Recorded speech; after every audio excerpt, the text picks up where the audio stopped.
you tours know, on yo, everybody's come on platform. now. You Come ain't on saying now. You know, nothing. I don't mute people, I don't know. man. I I never don't been on throw your people show. off. That's y'all. The I no. Tankomaniacs do that, bro. I Not don't me. know. I never been the platform. I didn't even know, bro. I never been on your show. I never knew you. First time. You can't do transactions in this something You else. sound like you We can talk transforming. Is it me? about Your signal messing up, Manager Marty. You transforming, bro. Everybody sound a The little Sorry, y'all. I agent's live in a tapping suburban in area. on you, bro. Everybody sound a little My weird. bad. And just some clarification. My why bad, y'all. I was Magic pulling Marty, at the house. Just a clarification. My bad. Cameron Duncan was Boots' manager, and if you go look at Boots' entire box rec, the promoter was GCB when he was the times when he did do a Showtime card. But there's never showed that Duncan was the promoter of any of his cards. He served as his manager, just like he was a co-manager for Bud Crawford at the time. He was a co-manager for Bud along with Brian Bo McIntyre. So yeah, he wasn't Boots' promoter ever. So just want to clarify that. Who you said Don't tell him Boots was nothing. Don't promoting tell. with? You transforming, bro. Who said Boots had a promoter? Hello, my joint. Oh, Right. y'all You know what I'm talking about.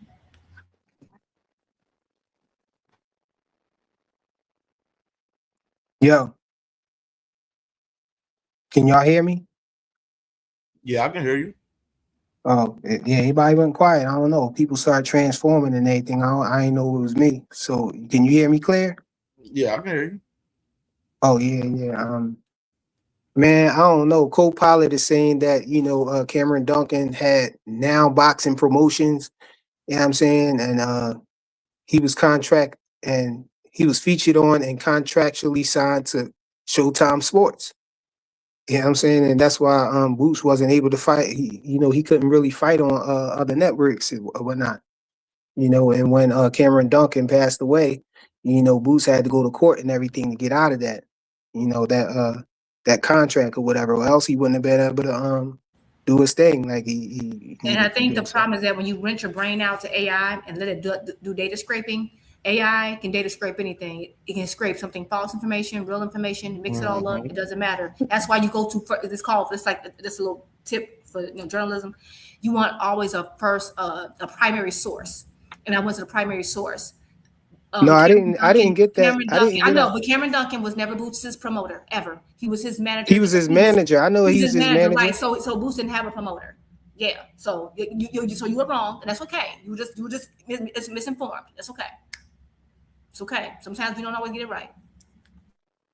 So he didn't have. You saying that I just Cameron Duncan didn't have a promotional company called Now Boxing Promotion. He was his manager. No, he was not. Boots was not part. No, he was his manager. I just confirmed it. You can go on Boots' box rec. You can go and see if Cameron Duncan was ever the promoter for any of those cards. He was not. So we can end that conversation. Wrap that on up. We know that he used to fight on. We know he used to fight on PBC cards, right? That's why you go to primary sources and not rely on AI. And once you do that, you start losing your own intelligence because you don't use critical thinking skills because you don't actually do research. You can get wrong information from AI. That's why educational institutions don't allow it because it provides false information. That's why if you're smart, you know how to use it. Cameron Duncan definitely had promotional rights to Boots Ennis. He was not Boots. Speaking of Boots, matter of fact, I got a clip. When he went in the legal battle,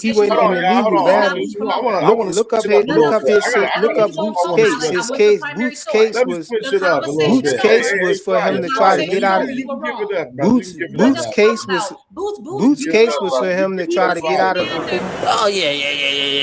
I ain't gonna lie, I'm getting cooked.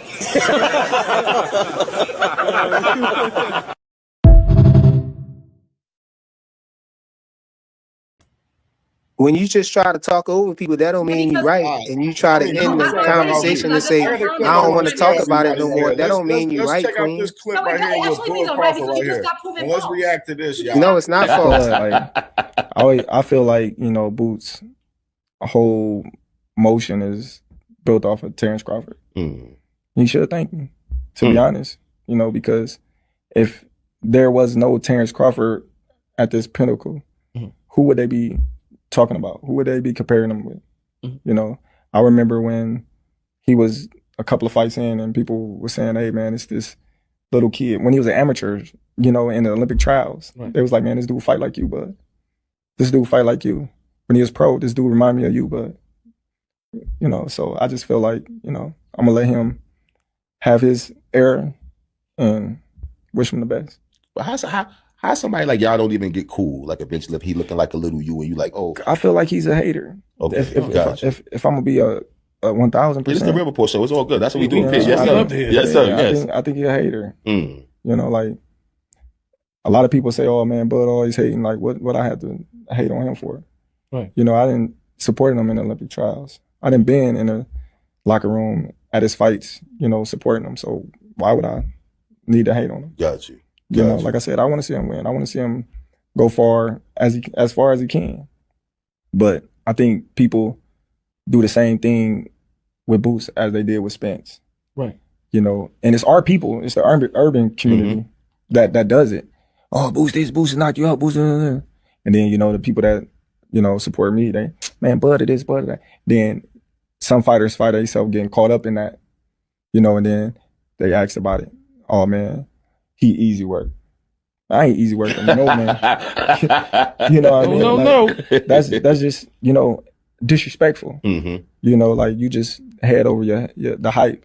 Right. You know, and I don't look at no fighter as easy work. That's a professional on that level. I don't care who you is. Right. Like I gotta prepare for you. You know, to a certain extent that, you know, you could possibly threaten to beat me, or you wouldn't be in this position. So for him to sound easy work is just like, man, you disrespectful, boy. Yeah, tripped out. Tripped out. No, he ain't easy work. 42. No. So now you see in the.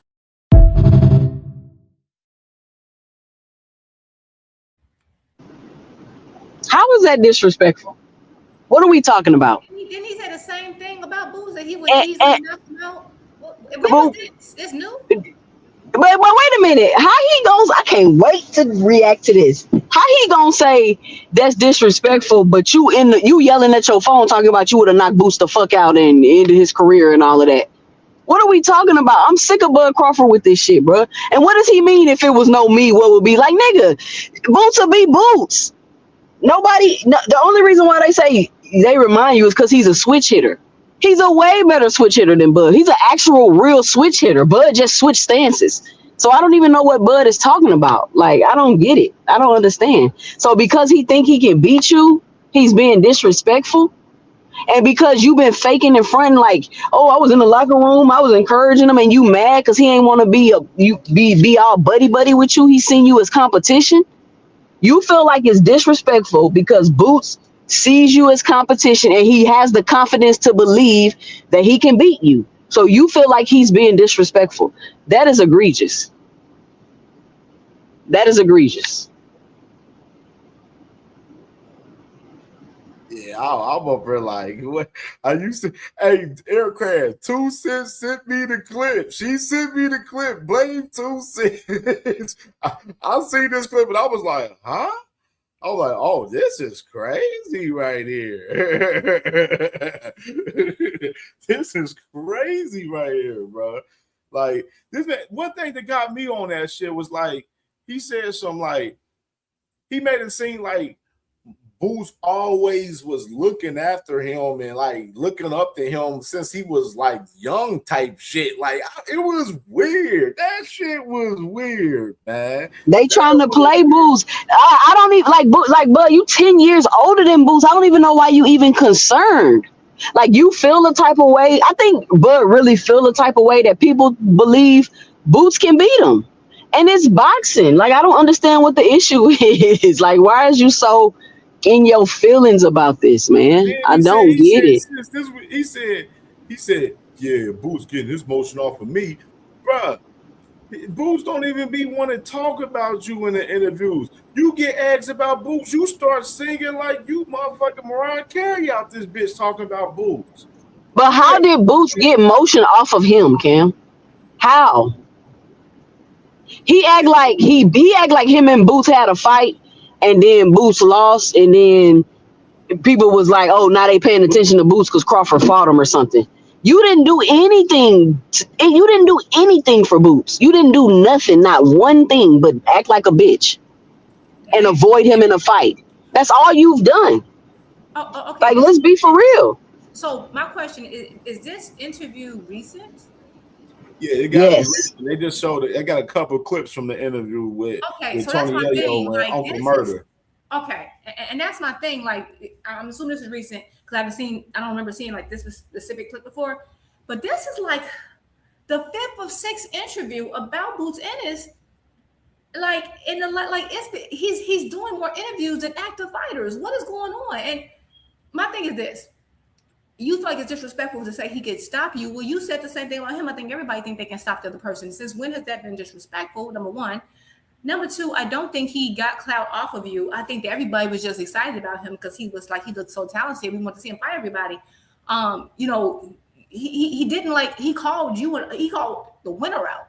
It wasn't just you, like the winner of you wasn't Spence out. And then when that didn't happen, okay, he moved on. His last time they asked him about after he won, they said, well, they asked him about Bud Crawford. He said, no, what about no retired fighters? All you had to do was say, the same thing. You know what? I'm retired. God bless the kid, whatever. You keep doing this, and then you blame black people again. Like, what does black people got to do? What? So we can't say that somebody knocked somebody out. So you mean you think the UK? I know he love UK fans. You think the UK fans don't talk about how Fury could knock AJ out, or AJ can knock Fury out, or Daniel Dubois can knock AJ, and AJ can knock? They do the same thing. It's boxing fans. But when we do it, oh my God, black people. Like, what are you talking about? This is the type of stuff I'm talking about. Buzz is an amazing talent, but then he does stuff like this. Like, what is it? This boy, he didn't got his championship, went on about his business. He ain't bothering Bud. He's keeping that conversation in circulation. It's him. Like, Boots dead it already. You keep the conversation in rotation. Oh my God, I need him to stop talking. But Drew, why is it only the urban community? Right, like what? Since when? That is a fight people want to see. Just period. Like, I don't understand. You know, it's sad that no one says that. Like, no one says that when Devin is calling out every. How come no one says that? Oh my God, it's the black community. Why is Devin saying he can beat Boots? And oh my God, the black community. No one says that when Devin does that, and when Devin was trying to call out Gary at 126, and no one does that. But if somebody says they can beat Boots, or say Like right now. It's a problem. You know what that shit made me feel like? That made me want to tell Bud this. Yeah, all right. Shut that soft ass shit up. And the best man to win. That's some soft ass shit. Shut that soft ass shit up. All that soft talking. I know you can do it, man. You got the. Man, shut that soft ass shit up, man. You ain't with me. Yeah, man. Like all this black on black is the black urban community bullshit, man. Bud gotta shut that soft ass shit up, bro. Right. Like, I'm sick of that shit. That shit lame as hell, bro. Bud is a one-eyed Charlie Coon. That shit lame, bro. That shit getting corny. In this chat live, who just said that? Oh, he got all his fans, but like him talking like that, he the same motherfucker that's saying that he's blackballed. So all his fans are sitting there, oh, man, Bud said he blackballed, man. Yeah, he's blackballed, man. It's PBC, man. Boxing blackball Bud Crawford, man. They blackballed Bud Crawford because Bud Crawford said he got blackballed. Oh, Bud Crawford said it's the urban community. It said the urban community is the one that's hurting right now, forced to fight with Boo Sentence. They pushing Boo Sentence against Bud Crawford.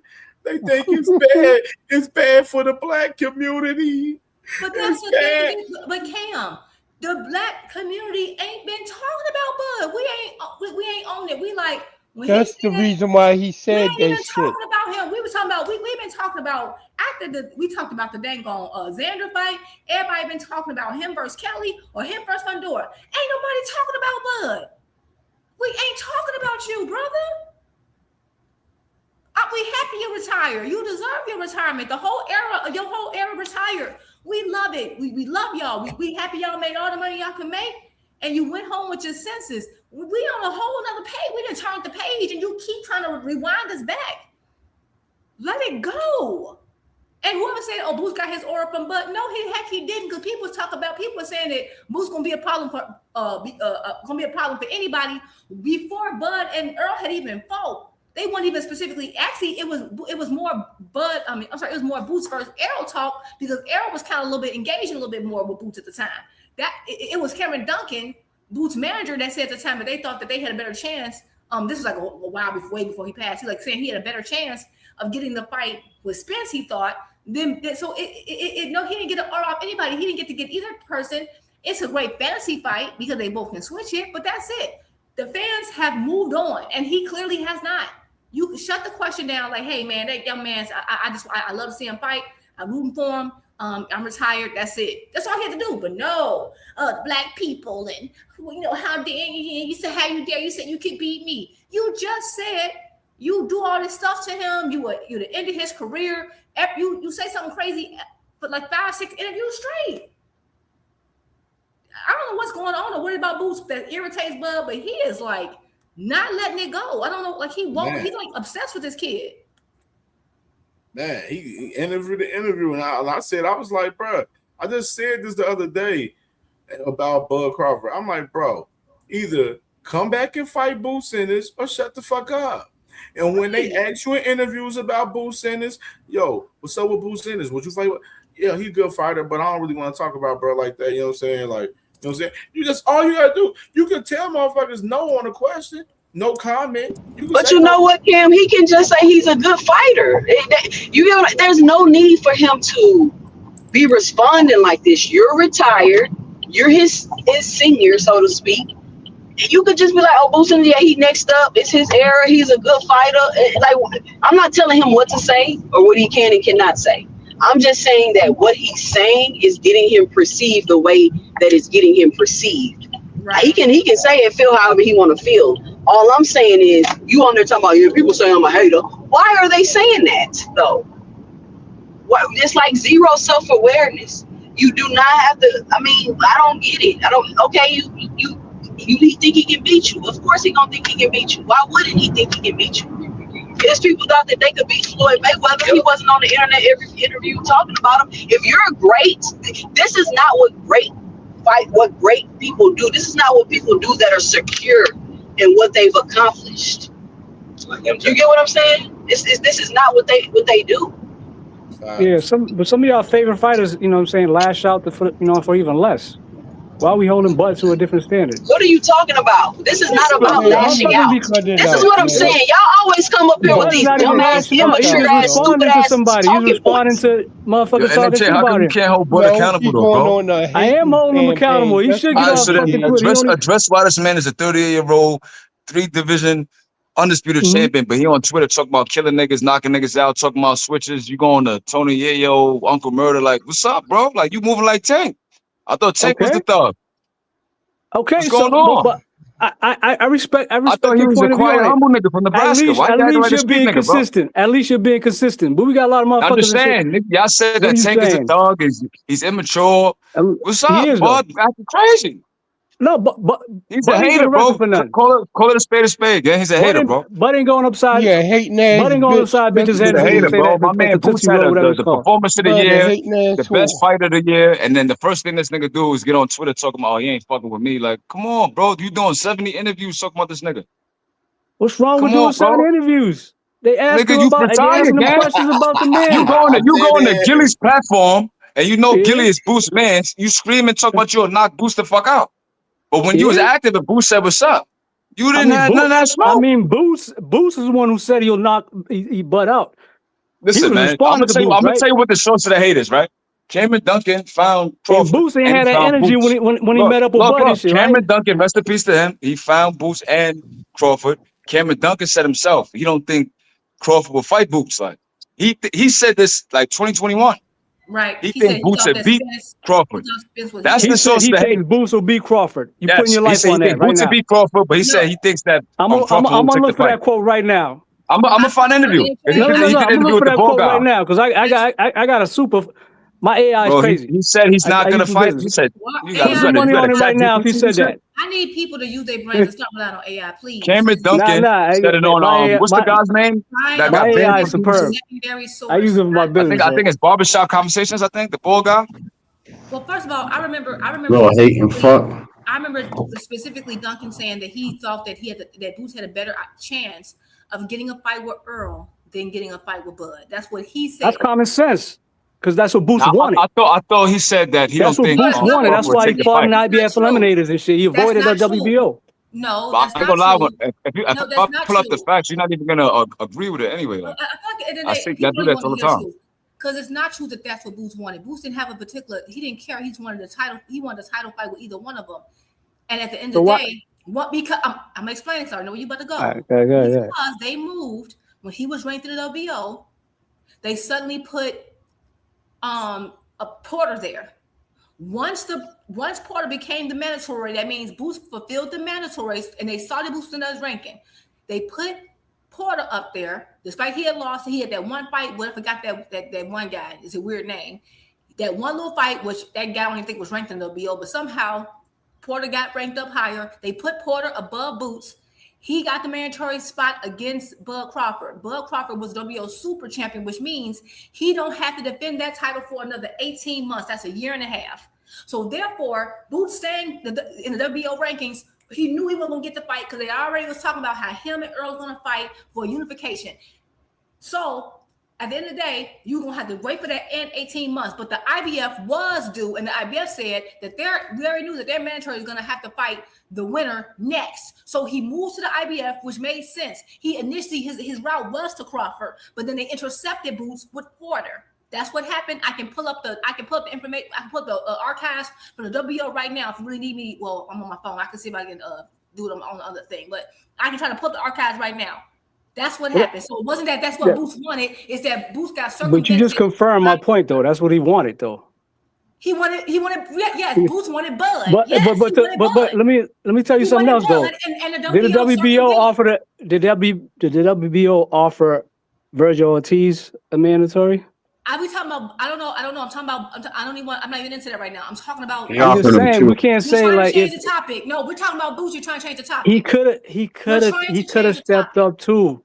He was top 3 in the WBO. He really wanted that smoke. You know he chose one out. It's cool. Fighters do that all the time. Talking about Boots and Stay on the topic, NHA. I am. It is all part of the topic. You're a deflecting motherfucker. That's what Boots wanted, and I just confirmed.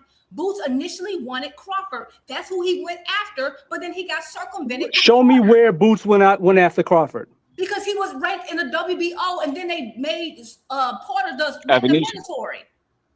But yet, the WBO was still trying to mandate a fight between Bud and Ortiz. At the same time, the reason Boots was the champ is Let me ask you a question. Crawford didn't want to fight. NHA, you always want deflecting. When's the last time the WBO ordered a mandatory fight for Crawford? Like if you don't fight this person, you get stripped. They offered Ortiz a fight. Basically, no. I get you saying. When is the last time they said, "Look, you're gonna fight this guy, or you're getting stripped"? They had probably 2021 or something like that. 2022. Right. I don't know. They waited till Boots got up there, and then suddenly made Porter the mandatory. Ain't nobody stupid. We know what that was. What was Boots ranked? What was Boots ranked when they moved up? He's like number one. That's the end of the discussion right there, NHA. You just cooked yourself right there. You cooked on that part. I'm gonna tell you why you cooked yourself, right? Because Alexis Rocha was the number one. He never got the fight. Virgil was like number 2. Whatever you say, he ducked the 9, never got the fight. Boots was like 4th. He was offered a fight. He said he wasn't ready. Hold on. How do you skip Rocha, Virgil, Boots, and fight Avanesian? Who asked for that fight, bro? That wasn't a mandatory. That wasn't a mandatory. It was a mandatory defense, bro. But Boots could have petitioned the WBO. If I'm ranked 4th, right? I'm ranked 4th in the sanctioned body. Listen, nigga, I'm ranked 4th in the sanctioned body. Listen, I'm ranked 4th in the sanctioned body. Everybody calling for the fight. You skip me and go fight some miscellaneous nigga from Russia who's ranked like number 12. Yeah, Bud did it. Does that make sense? Bud. Then when I go in the IBF route, become number 1 mandatory, and they say, look, you're gonna fight Boots, or we taking that belt. What does Bud do? He said, I got a rematch with Spence, and y'all would have called him a duck if you moved up and dropped that belt. Did he move up and drop that belt or not? You could have made that fight with him, right? Why would he stay in there if they already stripped him? You saying you could knock this young boy out, right? Yeah. And then your argument is that he didn't want the fight, so he went to another section of the body. So why when the next section of the body actually sanctions the fight, you don't take the fight? My argument is they offered Boots team to fight and they turned it down. Bro. Yeah. Listen, I think One niggas gotta person stop, wanted bro. to fight and the other You one don't answer didn't. the question. You say, well, what about Virgil? Well, what about this person? And they just deflect. Yeah, because y'all try to make it She's seem like deflecting, bro. y'all trying to make it seem It's like not trying to make it seem no way. It's Boots the was not in sanctioned a bodies position that to. sanctioned the fight, gang. Boots was always Y'all in niggas can't position be to. dick riders to that extent, bro. Y'all gotta Boots let was Bud always in Dick go, bro. position Y'all niggas to never criticize petition Bud the for nothing he do. Y'all gotta WBO. get off He Bud Dick, chose bro. not It's to. nasty work. He chose to go the other route. It's that And then simple. they It sanctioned the happens fight, all and the the nigga time. vacated and moved up. What are you talking about? Hold on. Stop the cap, dude. Chill. Who It's chose to go another route? Nah, it's not going another route. I'm just, you gotta talk that shit like that. No, I'm asking you. I'm asking NHA. Who Boots. decided to go another route? Boots. Went another route when? When and where? When he fought Karen. So after no, he got the fucking IBF interim for knocking out Villa. That's where he got the interim So from. you're saying that Boots went another route for Karen, which would have been after they circumvented his ability to get the Bud fight by giving it to Porter. Yeah. Okay, thank you. You proved our point. Have a good day. Oh yeah. I ain't gonna lie, I'm getting cooked.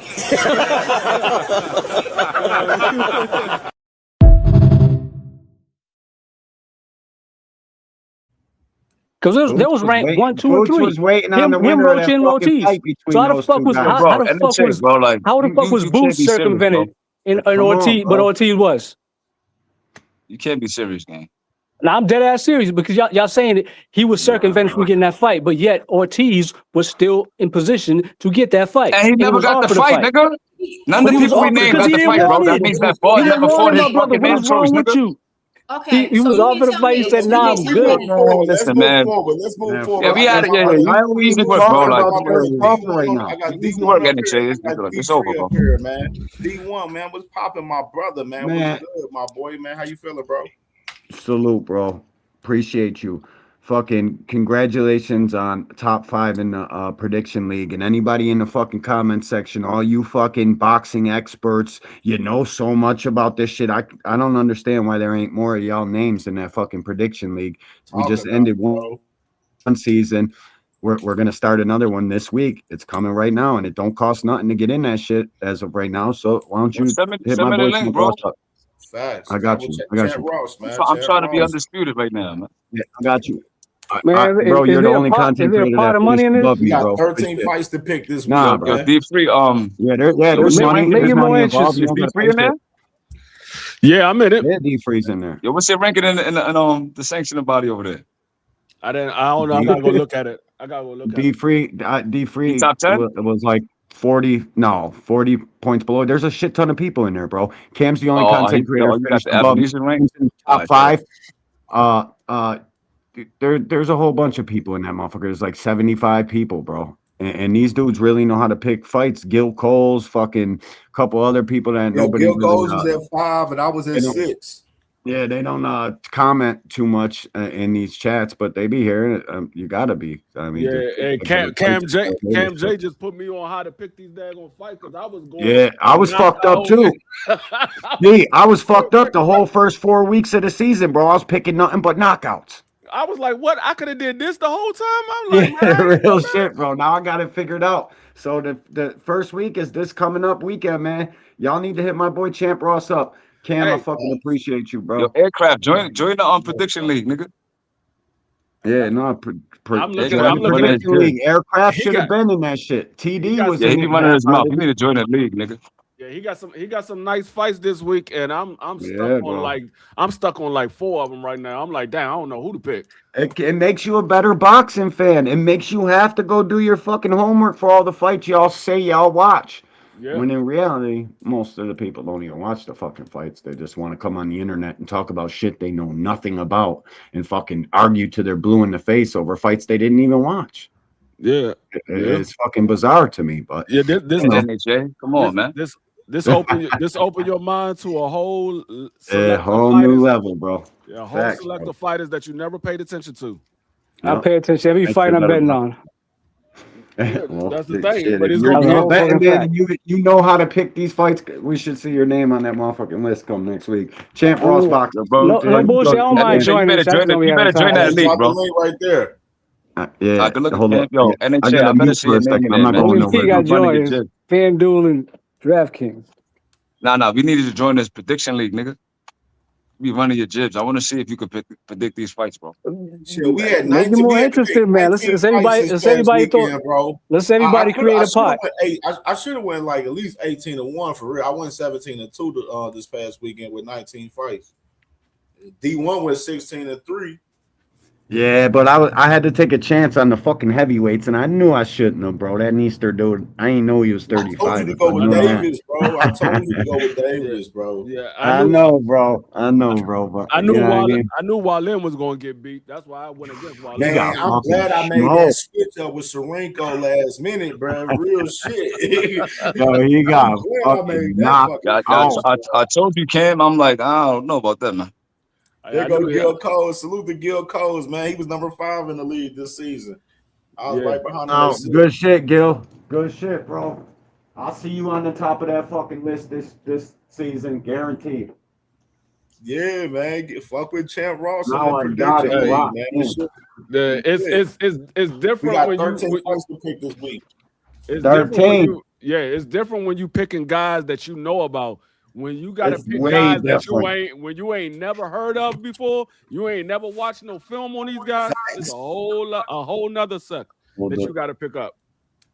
Yep. And if you want to do good for yourself and see yourself with some high points, bro, you got to go do your due diligence and at least check out some highlights from the guys. You know what I mean? Sometimes it's even hard to find some highlights on some of these cards. It's like, who the fuck is that guy? But, yeah. You know, if you're a real boxer. How many members y'all got? There's like 72 or 73. 72? Yeah, it's a lot of people. It's a lot of people. 80 and shit. Yeah, it's a lot of 80. It's some weeks it's 80. Sometimes not everybody gets around to making the picks. So D1, where's this league at? Like, how do you? This is Champ Ross Boxing. Cam I was got the gonna tell link. you, Juke, you should join. Juke on 2 cents. Juke, you would do real good, Juke. It's called what? It's the Champ Ross Boxing Prediction League. It's all key 2 cents. Be getting a lot of predictions, You'll love right? it too. He sends you all the picks. He sends you all the fights every week, where you can find them, what fucking network they're on, who's putting on the fight, and he just sends you the list of fights. It can't get any easier. You do it all through text message. That's Champ Ross right there on Facebook. That's the link for him on Facebook. If y'all want to, you can easily get through him on Facebook with Messenger on Facebook and everything. So you need a Facebook to join, or you just free, bro. So is there a winner at the end of the year or something? Is that, yeah, the winner gets 200. This week, the top pick this week will get $30. It's $30. Yeah, I sweetened the pot for week 1. I said, fuck it, take this 30 and fucking give it, and I'm gonna sweeten the pots every single week. I'm gonna keep donating to that shit because I really enjoy it, man, and I just want other people to join. So I'm gonna try to get. Be dope if everybody throwing. It's free to join. That's what I was saying, man. You ain't gotta pay no money, but if you come in first place or the top 3. You win a prize. I mean, you win money. Yeah, you get like $25, and then he got $50 prizes at the end of the year for the most exact knockouts. Like if you call the fight dead on the money, the person who does that the most gets a 50. The person who calls the most decisions, you know what I mean? You get 50 for that. Like he does this shit out of his own pocket, bro. And whatever little donations the league gives to him, he gives it right back, bro. He works hard at this shit, and I love it. So I'm gonna donate to the pot every week. I think the first place get like $200. Yeah, like $200 for first place. Yeah, like Chris Lafe was on point, man. 28. That was the 27th season or the 28th season. I don't know right offhand. I think it was 27, and now we're starting 28. Yeah, it was 28. This is 28th season. Yeah, 29. No, this is season 29, and that was season 28 that we just went through. And he turns it around quick, bro. Boxing ain't got no off season. Y'all interested in fantasy football, but you're a real boxing fan. This should just like the same thing, man. Yep. So come on, join this, man. For real, here I posted the Facebook link is up top. You got to scroll up top. It's right here. It's like 3 spots above. I'm about to say it's like 3 spots above Thrill Hill. Yeah, that's the Facebook link, and then I'll repost his YouTube link too. You don't have to have Facebook, but it's easier to reach him if you got Facebook. Yeah, he put a lot of people reach him on Facebook easier through like Messenger and shit. Like I'll be on Messenger. I'm on Facebook and shit. So a lot of people, you know, do you need a Facebook to join the league? More hit me up on fucking Messenger and shit at times and shit like that. Like, you know what I mean?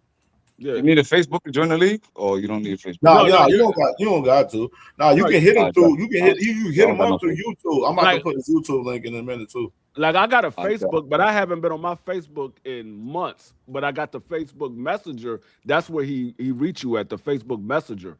Oh, okay. Okay, cool. Yeah, okay. And you know, right now on YouTube, they got Messenger now on YouTube and shit. Oh, they do? Yeah, yeah. They just added it this year. Yeah, they just added it this year. Yeah. How you supposed to use it though? I ain't never seen it. I don't know. I've seen it. I don't know how to use it. It's kind of weird. It's kind of hard to explain in a sense. Like, and there go the YouTube link right here too, y'all, for Chan Ross 2 again, right here on YouTube. It's kind of weird. It's like, man, it's like you a person. It's weird. It's weird to explain it in a sense. You know what I'm saying? Like, it's like on some shit where you connect it somehow. That connects you. If like say like I send a message to some shit, like I send a message to 2 cents or some shit, and it's like it's a YouTube on video. Then it'll like automatically like connect, you know, you and that person on a messenger like through on YouTube and shit, and you get to accept it, you know, or you know, decline or block the person for us being happening on YouTube Messenger, and you know you accept it, and then you know you're able to send messages to the person, send videos, you know, whatever from there. So it's kind of weird like how to connect on that shit. It's weird, but. No, if you want to be number one in the league, just pick against NHA too. Like you're gonna go number one all the time. Hey, what up, CAMJ? NHA? Ain't you in the league? Who, me? Nah. You ain't in Chan Ross league. You know, you ain't in Chan Ross. Nah. Yeah. But my betting record is impeccable. So, and we could probably just table this conversation another time. But remember I said I was gonna go online and just like look real quick. Yeah, we know niggas. Hey, can y'all hear me? Yeah, we can hear you good. What's happening, fellas? What's up with everybody? Hey, how you doing? Now I'm gonna let y'all know, like the Champ Ross shit, man. I've been in this shit like probably since probably before the AJ fight type shit. But what was it? I don't know, probably about 4-5 years or some shit like that now. But what it is every 12 weeks, like 12 rounds in a fight. So last week was the 12th week. So that was the final week of Champ Ross. And he'll probably start it up. He might start it up next week. Yeah, he already got it started up. We are starting this week with week 1. Yeah. So this will be week 1. We got 13 and yeah, the shit free to play. The shit is dope because he do all this shit on his own, you know what I mean? And like every once in a while, I donate some cash to him for the pot. Like you don't have to, but I throw some. I PayPal him some money or whatever, so he can put it in the pot. So you know, at the end of the season, I mean, you might win about $200. You come in first place. You know what I'm saying? And he do like whoever got the most knockouts, whoever got the most like majority decisions, split decisions. But I'm gonna give y'all a tip. Don't say I ain't did nothing for y'all. If you join, when you play this shit, don't pick fucking UD. Right. Can't pick UD. And because I know it's a lot of people don't really, and it's you can talk if you can get in touch with Champ Ross real easy through Facebook or whatever, but he'll respond to you and shit. He'll hit you up or whatever. But I forget what it is in his as far as points. Like if you pick UD, you basically just picking the dude one. You know what I'm saying? So if you notice what I be doing, I pick mandatory, you know what I mean, majority decision. If I think it's gonna be just a unanimous, you know what I'm saying? Because you ain't gonna get you really ain't gonna get no points for a unanimous decision. You know what I'm saying? So yeah, if you notice, like some people don't know what the fuck they be doing, they just be picking, and you know, but ain't nobody told them that shit either though. Right, right.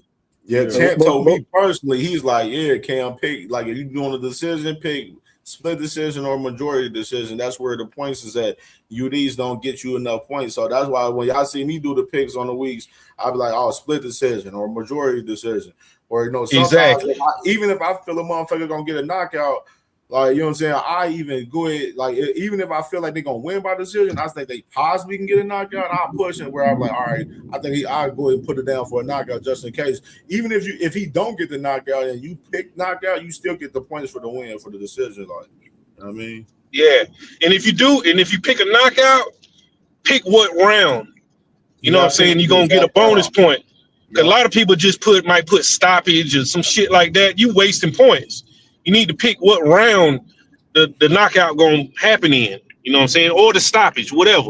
Stoppage, knockout, all that shit the same on that shit, you know. But like it's mainly, knockouts, fucking draw. Like you rarely see anybody pick a draw. Yeah. You know, but that shit'll happen. If you pick draw, you fuck around getting them points. Split decision, majority decision.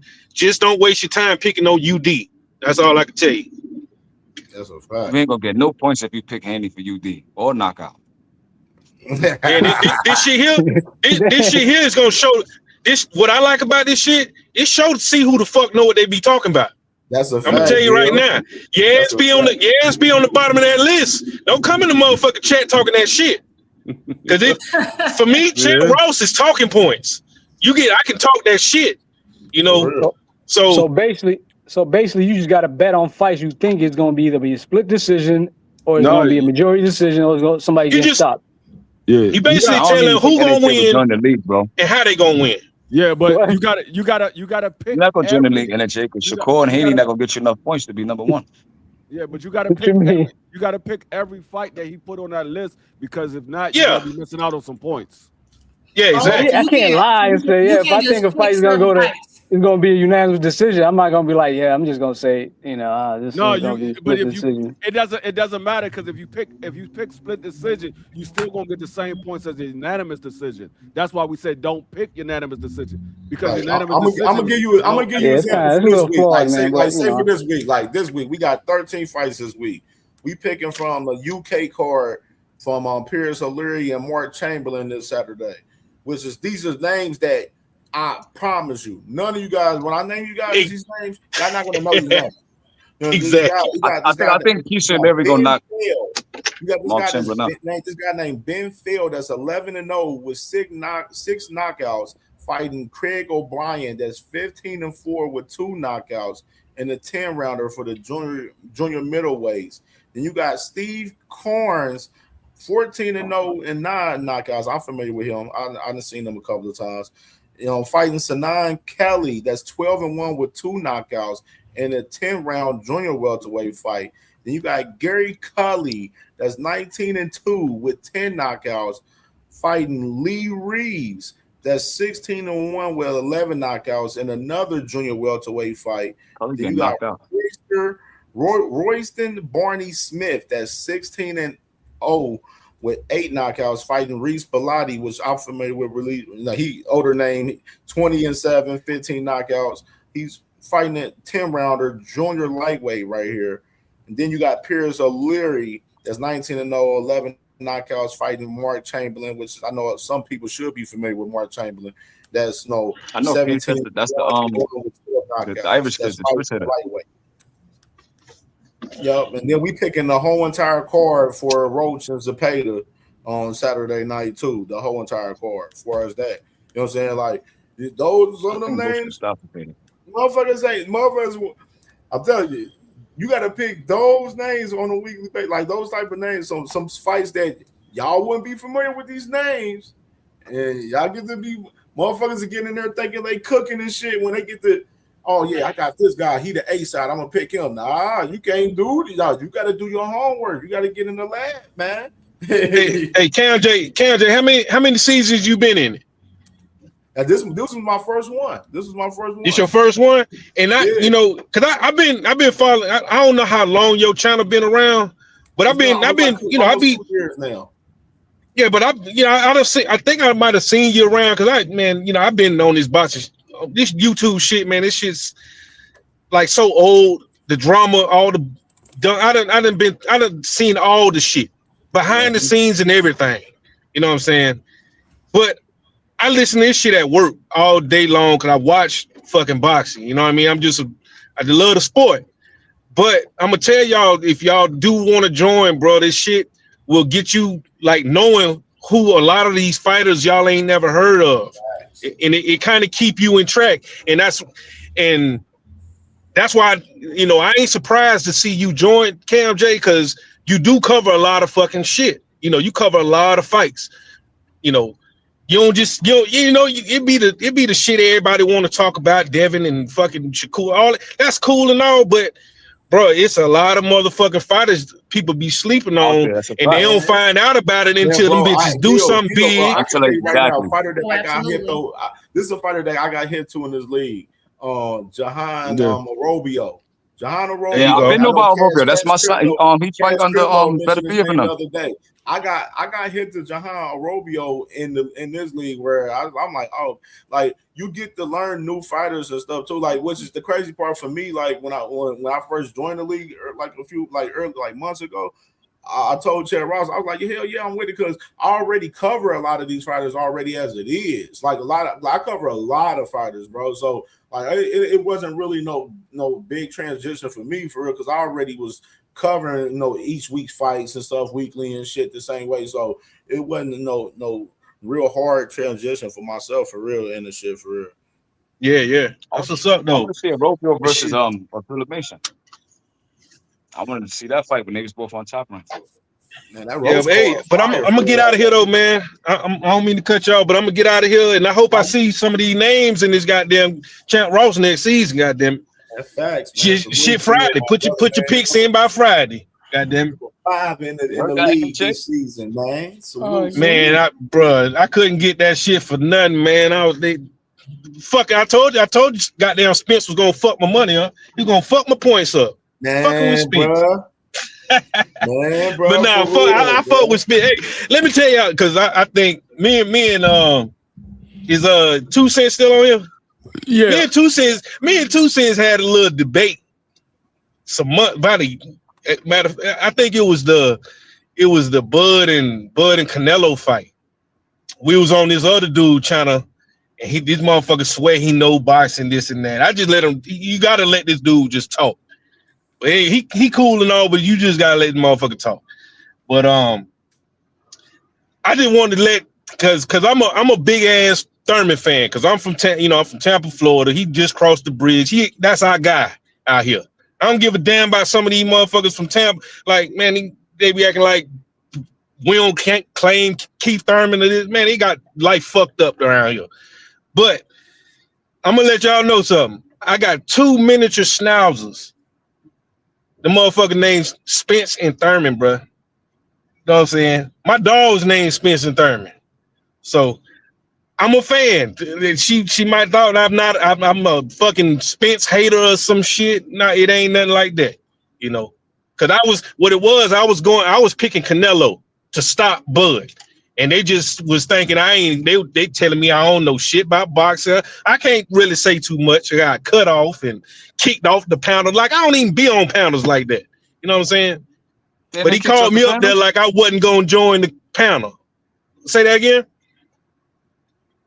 Why they kick you off? Because they just thought that by me saying Bud was gonna stop Canelo. Well, I technically said Bud was gonna knock Canelo out or stop him.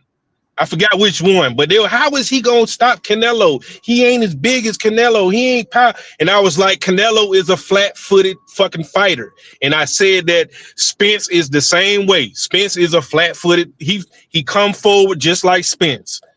I was basically comparing Canelo to Spence, because that's what Spence do. He'll come forward. He don't like Spence. You seen his fucking legs? His legs was fucked up the other night.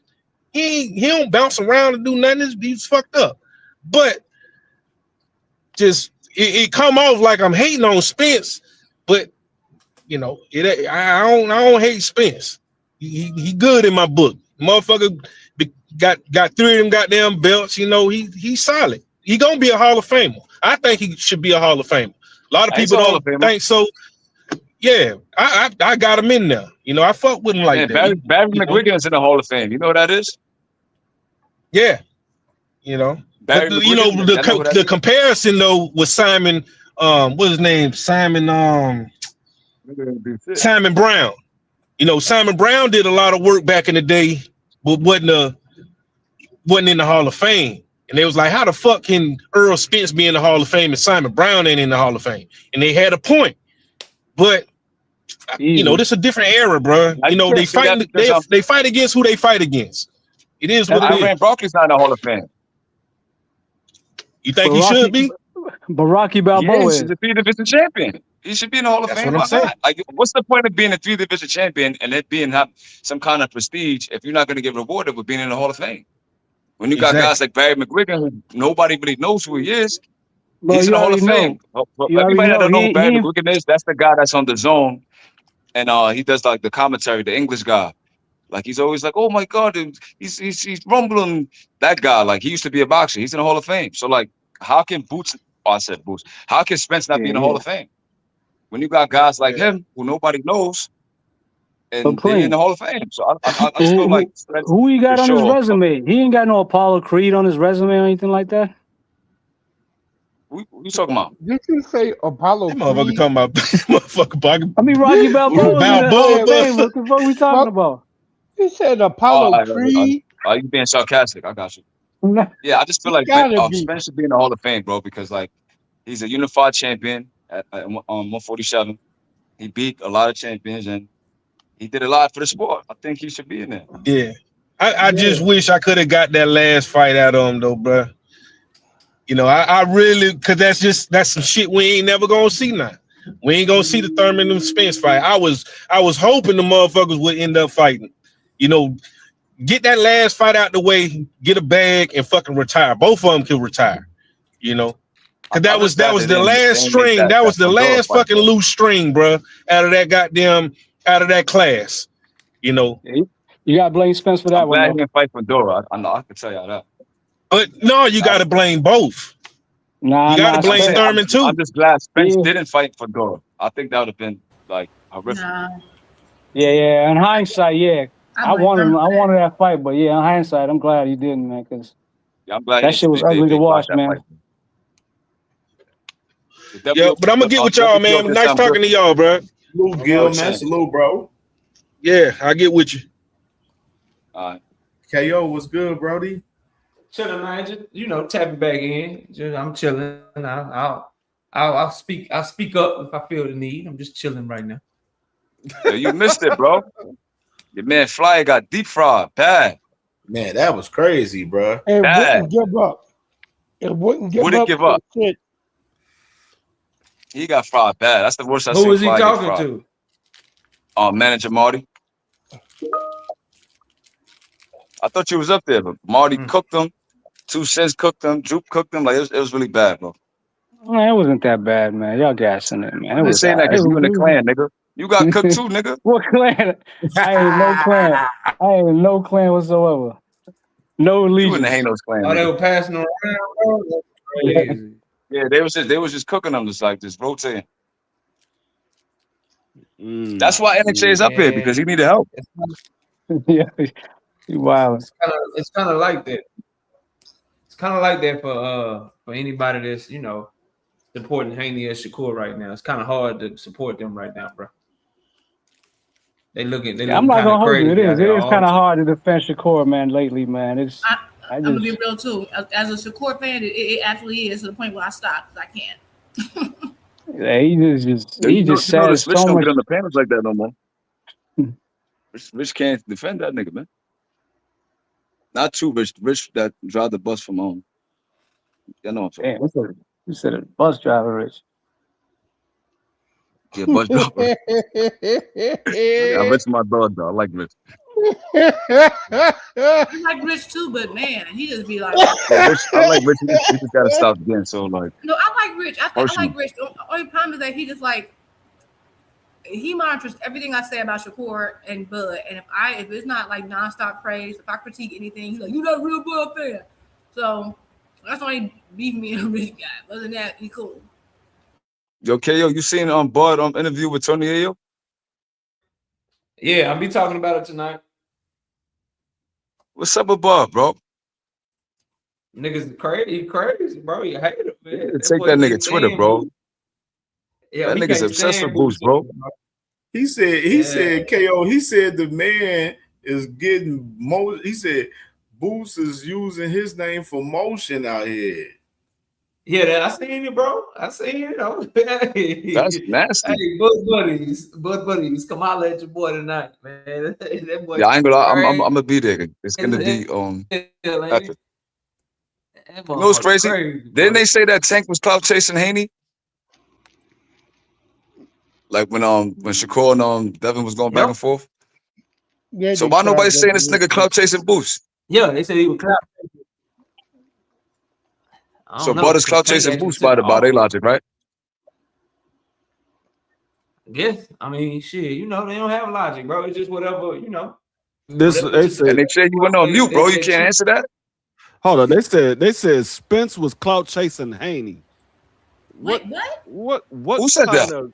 What kind of bogus ass people? Wait. Who said that, bro? Who was clout chasing who? No, there's no possible way Spence can clout chase. Who said that? I don't know. I just heard somebody say that that's what they were saying. No, he said Tank. Oh, Tank. No. Yeah. They said Tank was clout chasing Haney. Them motherfuckers out there, man. Tank ain't clout chasing Haney. Tank is beefing with Haney. There's a difference. It's not clout chasing, it's beef. They got real hatred between each other. Devin don't got enough clout to be chased. I'm not saying he don't have none, but it's not enough to like it's gonna like the only person that Tank can really clout chase, I think, would be maybe still Canelo, Floyd, maybe. Like you kind of be. He doesn't get anything from mentioning you. Like you don't get an extra spotlight that he don't already got on his own. He can drop an outfit and get the same amount of attention that it is talking to you. So, like, in order for Tank to have to clout chase anybody, you would either have to be above him, or he would have to be so bad that he's trying to get his name back. Devin Haney, in my book, has never been above Tank Davis, far as star status, and Tank name is not messed up to where he needs to get somebody to bring his name back.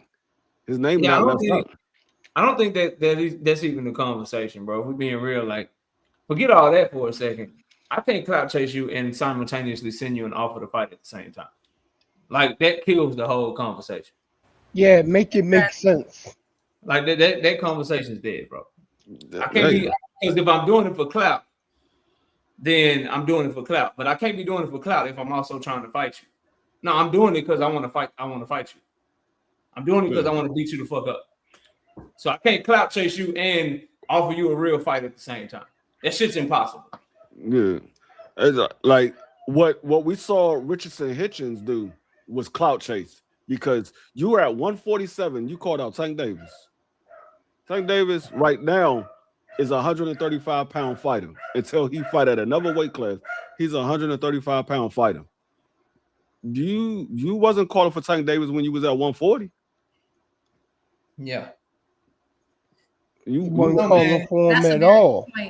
That's a good point. He wasn't calling for Tank at all. He caught up in his feelings. Now he gotta try to bring some motion to himself. So he gonna do like all the rest of them B-side bitches do.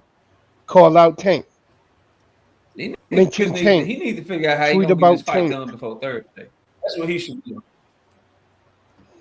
Yeah. The last thing you should want to do, Devin Haney, is to take that shit to purse bid, bro. No, I agree. That shit gonna go all bad for you, dog. I mean, so I'm assuming it's just like him, like DHP negotiating with Top Rank, right?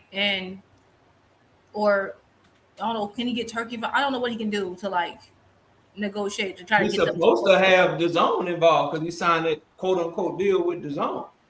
Oh yeah. So he shouldn't be having to negotiate with Top Rank directly at all if the zone has signed him to a straightforward deal. And that's what I don't get, because like the whole idea, cloud chasing. We're doing like we got Keyshawn and him doing, well, Keyshawn mainly Bill doing all this rigmarole, trying to build the fight and keep attention on the fight, which is fine. But like you would just think it would be, I don't know if it's reported that he signed with them, but it's not confirmed. So I would think that I thought because if it's true that he signed to the zone, this would be like maybe. I see another thing when it comes to Jerron Business and this Bud situation. I can't say it's clout chasing when he is asked a question about Bud. He didn't bring Bud up. He's asked a question about Bud, and they asked him about certain fighters that he was to get in the ring with him. He said it was easy work.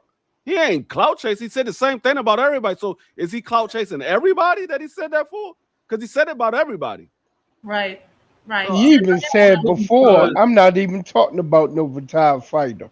Right. If you go back and you listen to that part of that interview, Bud was really harping on the fact of what you just said, D-Free. How could he say I was easy work? He wanted Boots to be like, yo, it's a tough ass fight. Right. You know what I'm saying? Like my nigga, like you want him. So basically he hating on you because he got confidence. Right. And that's like, what what's the problem, bro? He didn't hate on you. But he had okay. My thing then it was Bud hating by saying that he would have stopped. He would have ended Boo's career before it got started, because you said that way before he said you were easy work.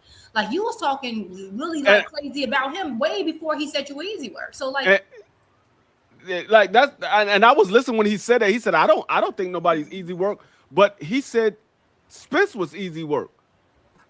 Before he fought Spence, he said it's gonna be easy work.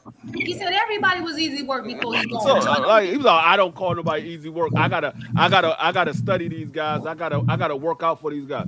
But I've Cam, easy work. Oh my bad. D, I didn't hear you. Cam, that was who came up here to talk about the prediction league. That was Gil Coles. Yeah. That was Gil Coles. Damn, bro. Damn, I wanted to properly that was introduce Gil myself. up here, man. TD, man, you said TD, you had something to ask, TD? Hola, hermanos. What's good? Oh, what up, T? Salute, bro. My bad. Good, I'm back though, Cam. Salute D1, salute D3, salute KO, the worst debater in the world. Juke, everybody. Salute. What up, TD? Nah, I'm talking What shit. up? Nah, I want to ask. I want to talk realistic because I've been busy today working, and I'll be listening to people. So what is people's opinions? I probably already spoke about this with the Keyshawn and Devin Haney purse bid and the $3 million offer and so forth. Because I have my opinion and I've been very strong on it. And I feel like I've been 1,000% right. But I just want to hear what other people have to say, just to see if they're on the same page as me or if I'm just like way off. I mean, I don't think there's a $3 million offer, because if there is a $3 million offer, who's offering up the money and what platform are y'all fighting on? So I don't think it's a $3 million offer. I think that was something they just put out there to make it look like that they offered Keyshawn Davis a fight for a certain amount of money, more than what they expect the purse bid is going to go for, to make it look like Keyshawn didn't want to fight.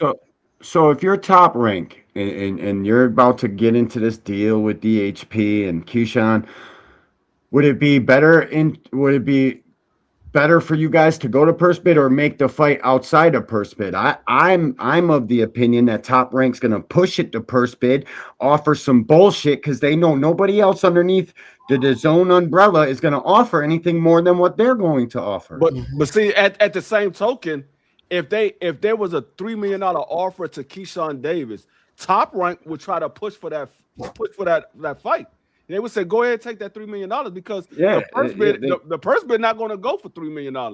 No, Top Rank's under the Muhammad Ali Act rules. Who would offer the $3 million if it's not Top Rank? Who would offer it? I don't know, bro. They're trying to make Keyshawn look like a duck, bro. That's what I'm trying to say. Who said that it was $3 million, bro? That's what I'm trying to say. That's what I'm trying to say. Like, I don't know. I heard it though. I definitely heard that. Like who reported the three? Yeah, it doesn't make sense. I seen PDF files bump from the bottom. No, but it's not. It's multiple people, but it's coming from Bill himself. But what I'm saying is, it comes from Bill. This is my opinion. I don't know if y'all can hear me. Can you hear me? Yeah, I can hear you, Tom. Yeah, my opinion is that, see, what was said first was 25%, 75, which is legit and makes sense, and you can negotiate a little higher. That's before the purse bid, right? If it doesn't go to purse bid. But what I'm saying is that what people were saying is that he didn't want to take the 25%, and then now it's being said that it's $3 million. But what I'm saying is like, I mean, I may have not been good at math, but I just know that $3 million is 25% of 12, right? 12. So that means Devin would get 9 and Keyshawn get 3, and then 3 would be Keyshawn's highest payday.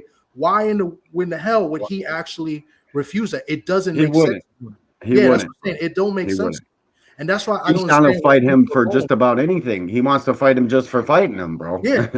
Like, and I think a realistic offer would be like maybe 4.5 to 1.5, right? I'm just 6 million, right? If they negotiate, that's 25%. 1.5 is 25% of 6. Correct me if I'm wrong, my math, whatever. Yeah, no, what I'm saying, that makes more realistic sense than 3 million out of 12. You know what I'm saying? Like it's gonna be about 3 for Devin, 1 for fucking at absolute maximum. But I see Top Rank coming in here and cutting Devin down, bro, and making him fucking give that belt up and have Keyshawn fight Brian Norman for the belt. The play they've been setting up the whole fucking time. They're gonna lowball his ass, bro.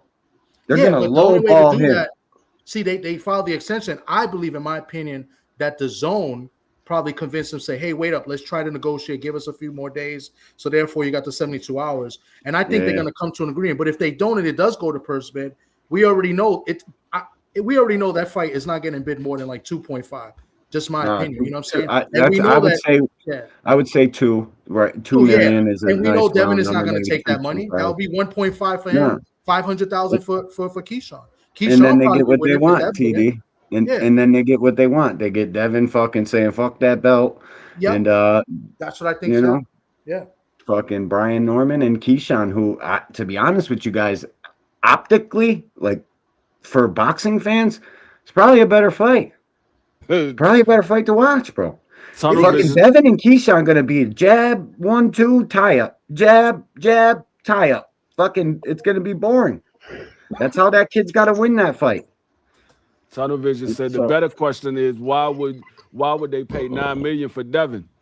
No, I know. That's what I'm saying. That's why it doesn't make sense to me, bro. Like that's what I'm saying. Like, Devin will pay $9 million for Devin. DHP will pay that. That's exactly why I don't get into a lot of these dudes giving out these numbers and shit, throwing numbers and all of that shit out. Make the fight happen. It's too much. Narrative pushing for us conspiracy on the Haney side on whether Keyshawn's going to take the money for the fight or not and all of this extra shit. When they know in reality that motherfucking Keyshawn's going to take the fucking fight, it's on their end whether they're going to take the money if it goes to the first bid or whatsoever. They're staying in the comments. So that's why I said I don't get into all of that extra shit these dudes be trying to Keyshawn, he don't want to take $3 million. He won't take the 25%. Like I'm getting in all of that. These bozos we talking out here, man. They talk about Marty brought up the numbers. I didn't hear him say that. I definitely was cutting my own. I haven't heard it, but I said this on. Marty was saying kind of the same sentiments that KO mentioned earlier, and kind of myself, as far as them guys, like you know what I'm saying, as far as the zone. Marty really in the business of boxing. He really in boxing, bro. People need to listen to him. Everybody believes this. I've been saying this for a while. Like we're gonna know what's going on come 3 days. As far as this is zone deal and all of that. Come 3 days. I've been saying this for a while, but nobody's really disputed or said anything what I said, because I've said this last week on another channel. I said that and I brought up the numbers. I said let's do easy math, let's make it round numbers. I like and then just go with what people are saying. It's like a lot of this doesn't make sense. Think about what Keyshawn's highest payday was. I mean, why would he refuse 3 million? Like it doesn't make sense. You got to be the dumbest businessman in the world. You feel me? You know what I'm saying? So the fighters want those belts because the paydays get bigger when they're I'm gonna tell you right now, if I was Keyshawn and that money was offered to me, even if I thought I was going to lose, I'm taking the $3 million. Absolutely. Free, I'll fight just about any man breathing for $3 million. Fucking, why wouldn't he take that? So in my opinion, fucking, that's easy money, bro. The most he's ever made is probably against Jermaine Ortiz at the Garden. What did he make there, though, bro? These numbers are inflated. I don't believe that. I don't know. He probably got $1 million. If I had to guess, in my opinion, I I think he got maybe 750, and Jermaine got 250. It was probably $1 All right, million for see, that fight. you That's actually if I know just. though. I'm just throwing it out there to be, I Yeah, don't but think you leave it to these fucking haney hoes in the internet. They think Turkey's paying 5, 10, 15 million per guy on the cards. It's like, what the fuck are you guys smoking, bro? No shot. I think what needs to be done, bro. I just think what needs to be outrageous. done is we need to think about, and what I want you guys to think about is who is coming up with these stories. It's coming from the side of the Haney's. Now, Yeah, bro. why does that benefit them? Why would they do something like that? They're preparing you for the fall. They're preparing you for if they get lowballed, why they pull out the fight. Like, oh, we pulled out, we dropping the belt because we had $3 million on the table for him. He wouldn't take that, and now they didn't let it go to purse bidding. Now we getting Real lowballed. shit, bro. That's like y'all already need see it. like that's what's happening, bro. It's to That's prep what you they for do. something. Yeah. It's to For prep sure. you for. It's to prep you for when if they don't get this deal done in the next 72 hours, them pulling out of the purse bid because they don't want you to know their true value, bro. They'll be bullshitting The these last fans time, out the here, last boy. time we found out Devin Haney's true value against Sandor Martin, 1.9. the repercussions were he ended up being put on 2 undercards. If he finds out his true value right now, and it's lower than what he wants and what his fans want, it's gonna be repercussions for that for years to come, bro. Of what people are gonna be willing to pay him to put on fights. They don't want it to get too far. And if it You does already get too know. far, they want a narrative in place to explain why they turning the fight down, bro. Yeah. Yep. That's what that's about, dog. TD, you bout right on. You bout spot on because they said Keyshawn's purse for Jermaine Ortiz was estimated at 1.5. So you probably spot on. Yeah, I was trying to be nice. I heard 1 million he got paid for the fight. I don't think that's realistic. Maybe to me more realistic might be 1 million for the fight itself, meaning they might have gave Jermaine Ortiz a nice little purse of 250, 250, right? yep. And then Keyshawn 750. You know what I'm saying? Yep. 75-25 with Keyshawn and over that purse too. That's how it would go too. You're spot on. It could be a little bit more than that, but I don't think it'd be that much. That's what I'm saying. 3.5 would be 3 times more than what he Give or made. take a couple bucks. It's right around there though. These guys ain't getting paid what they say they're getting paid, and all these fucking fantasy monopoly money. It's like, the fuck, are you guys retarded or something? Hey, we know that to be that dumb shit. What did Brian Norman get as champion? Did he get like 3 million as champion? He got. That's what they said. They said he got 3 million. They said he got 3 million for that. They said he got 3 million for the Haney fight. I don't know. I didn't look it up, but that's what they said he got. They said he. You believe that number knockout? You believe that? You believe that? I don't believe he got that much money, bro. That's a lot of money. I kind of believe it because he has a good team. He has a good managing team too. So. Yeah, no, his manager is good, so maybe, but I don't know, man. It's kind of hard to believe that this guy's giving out all these millions of dollars for what, bro? For what? I mean, like, why would he just inflate your purse, fucking $2 million extra because you're on one of my? It don't make sense. None of it never did. And now he's at Zuffa fucking trying to turn tricks for fucking 750 per. The middle guys, the middle of the pack, they're fucking taking it because they ain't never gonna see that kind of money, or never would have seen that kind of money. So they're all fucking influx going over there fighting for Zuffa, and fucking it's gonna fuck the game up, bro. Watch. Yeah. But whatever. I'm so glad I didn't go to that fight last night. I'm very happy for this. Hey, I'm gonna tell you why I don't. I'm gonna tell you why I don't believe it. They said Brian Norman was supposed to get $3 million. Devin Haney was supposed to get $12 million. I don't believe it because Devin Haney just went to court and they said his estimated amount per year was $5 million. That $12 million would have been added into that money that he went to court for. They can tax shelter a little bit of that, but not much. Like, they can hide some money, but not much. So Devin Haney's child support paperwork, it's close to. They can't hide too much on that. And that's what people are trying to say. Like, oh, if they only knew his real earnings, he'd be paying millions. No. They know his real earnings. You can't play with courts.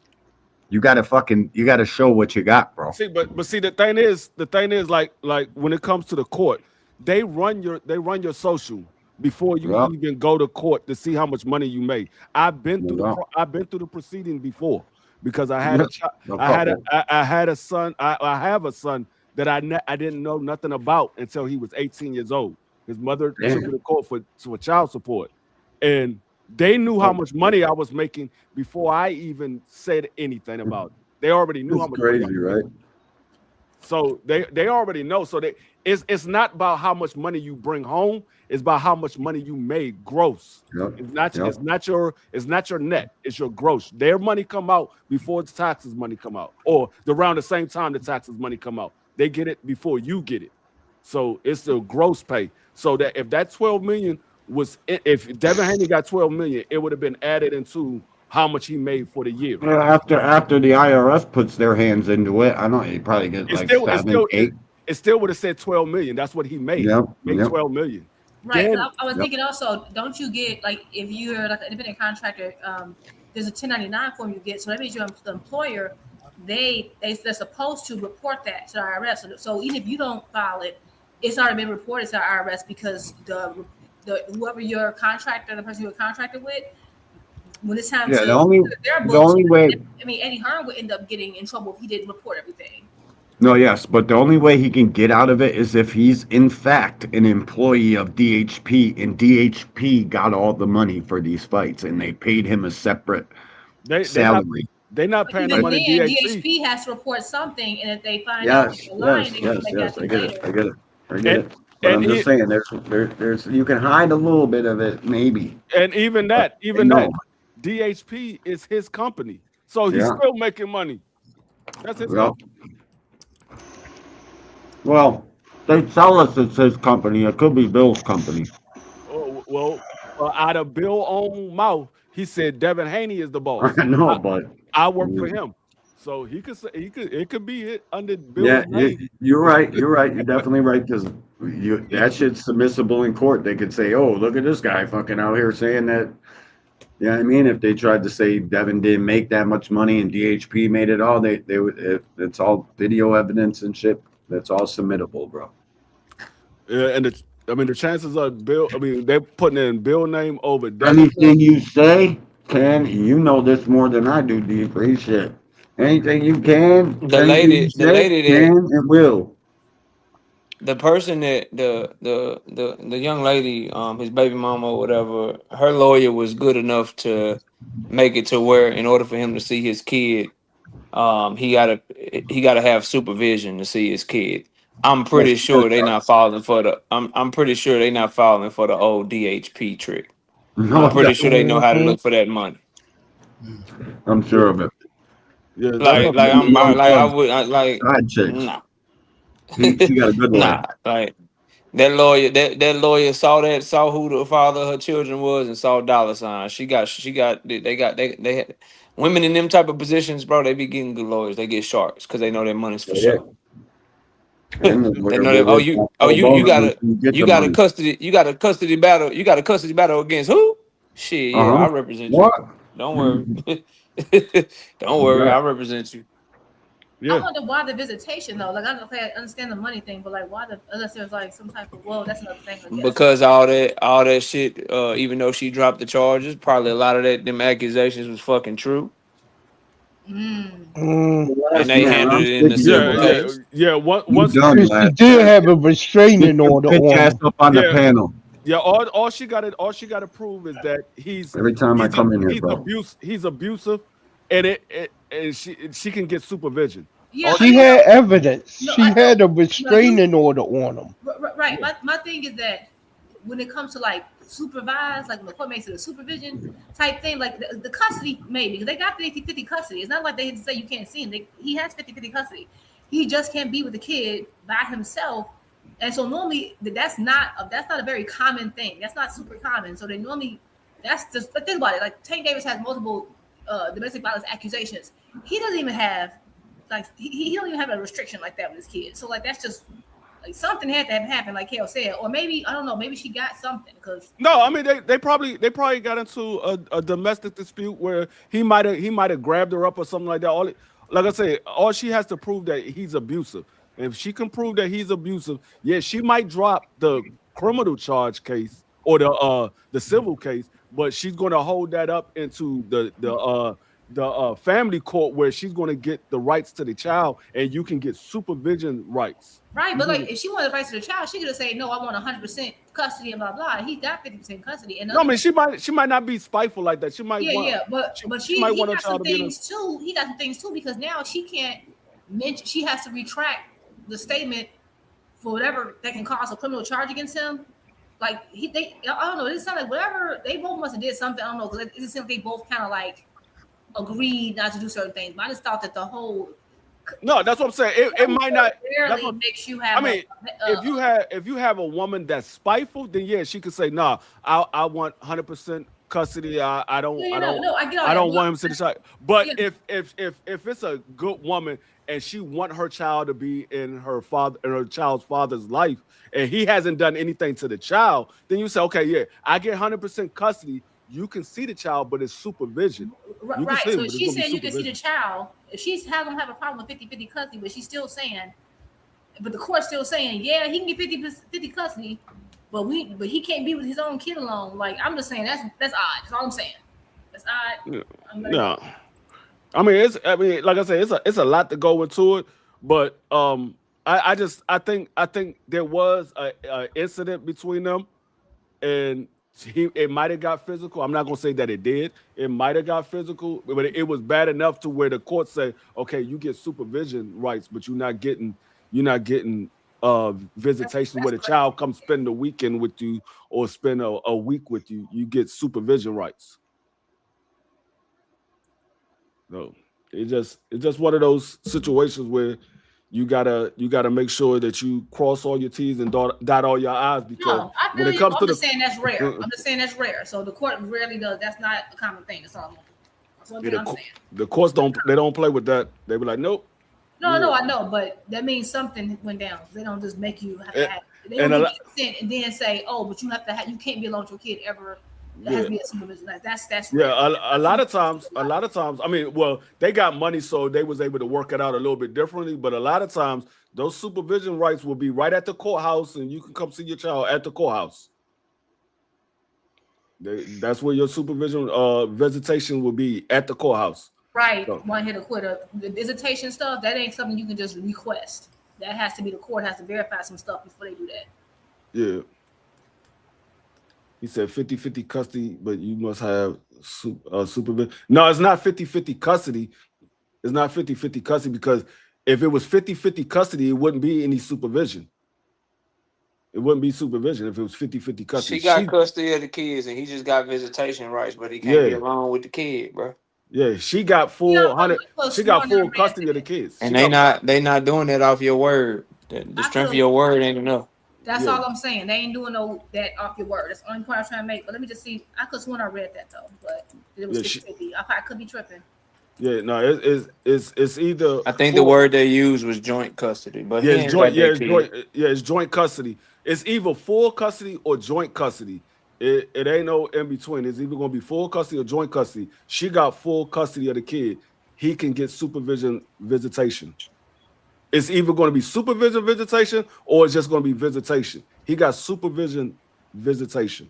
He can come see the kid. Joint custody, man. He can come see that baby whenever he wants to.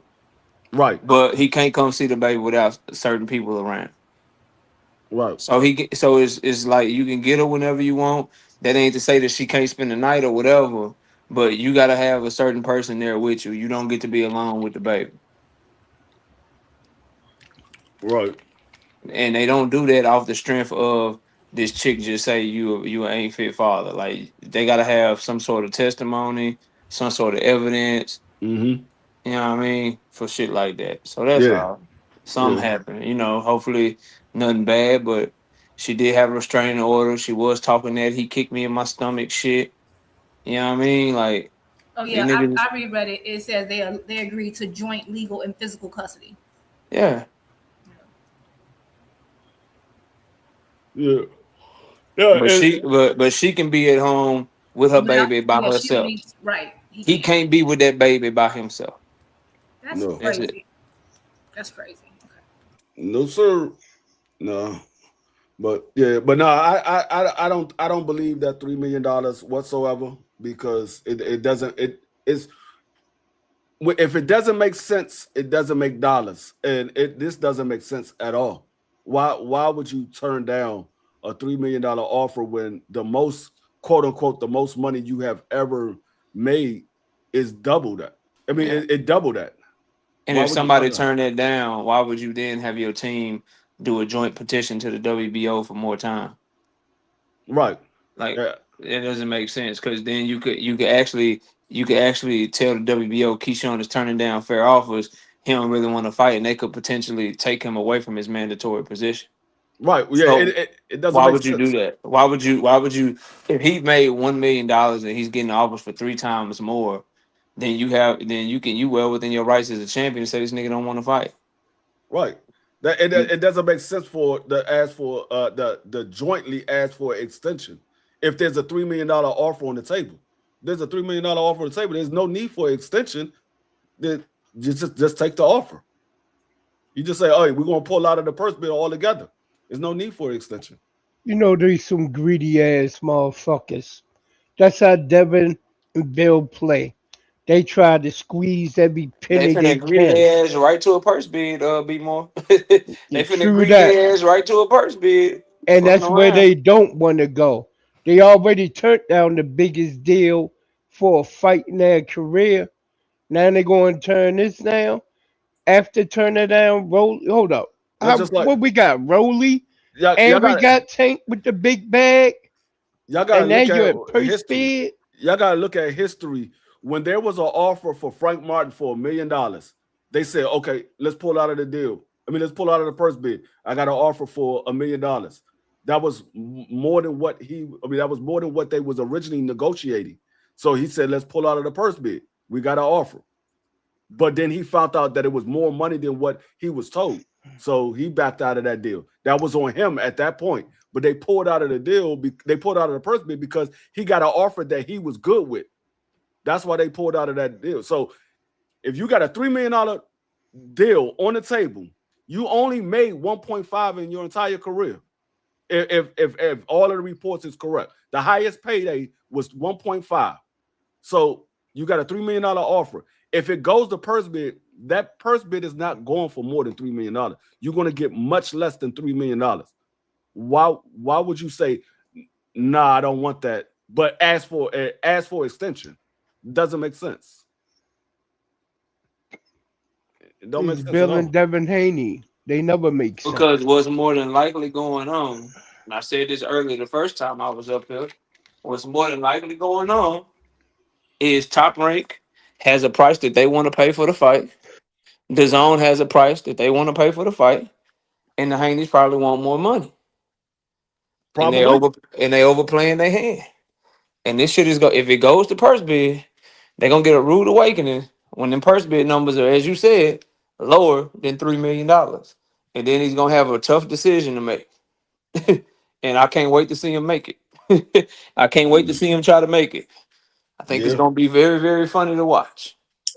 I'm still trying to figure out if you offering him $3 million, if you're offering him $3 million, if he's not taking that $3 million, and if this fight go to purse bid, 9 times out of 10, you're probably not going to make that fight.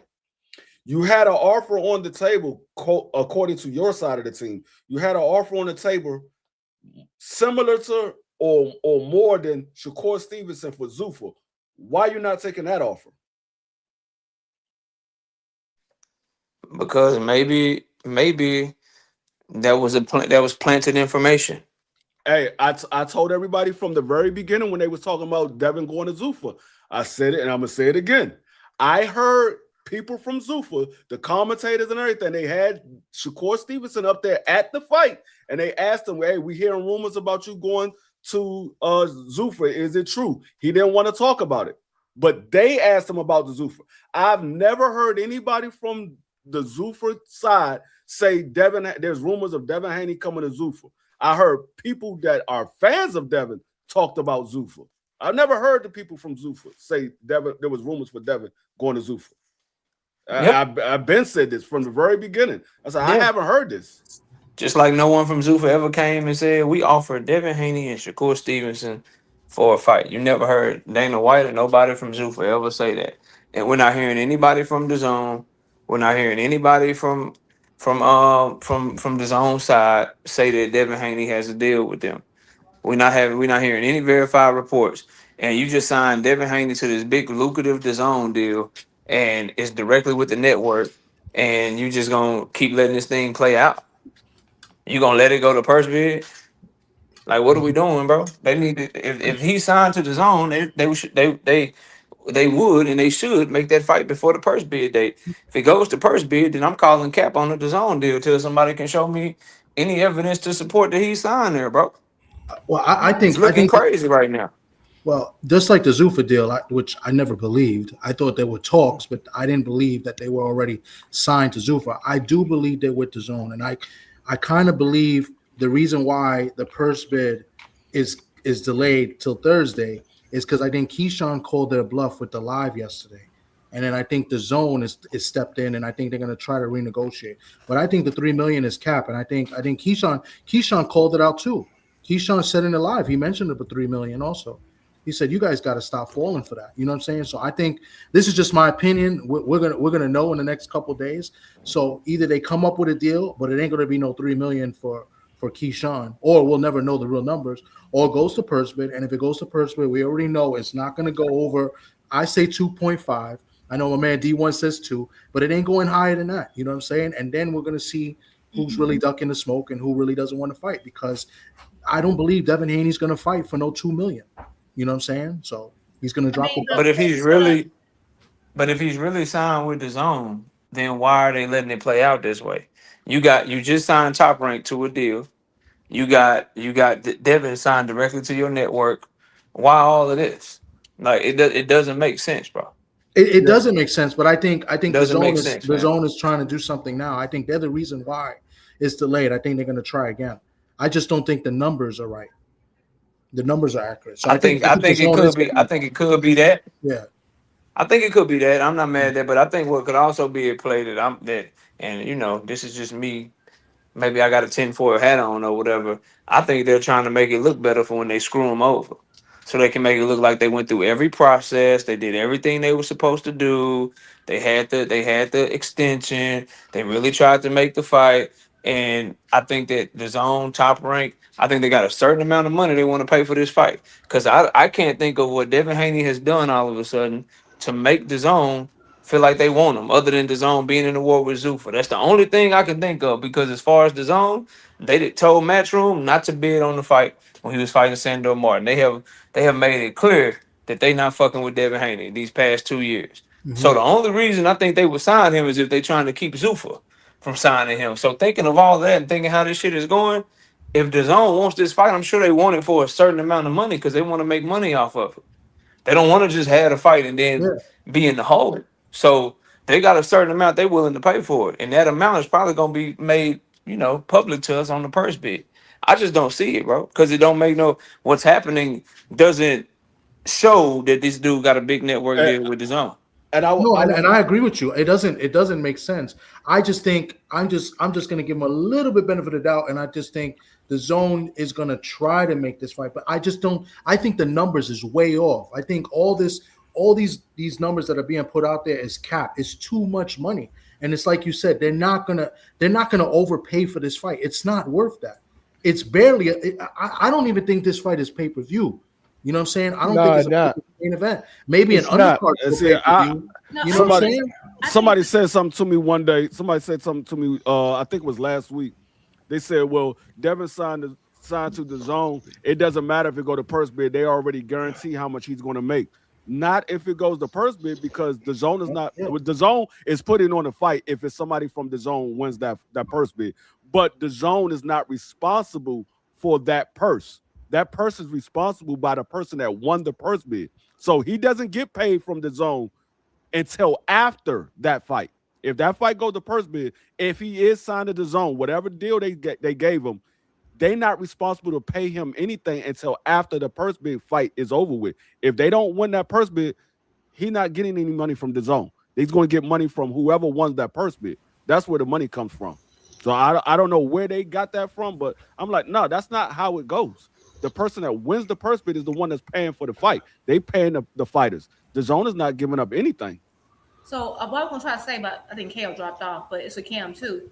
I hear what all y'all saying, and I I don't know. I guess we'll just wait to see. But I'm wondering if some of this is due to.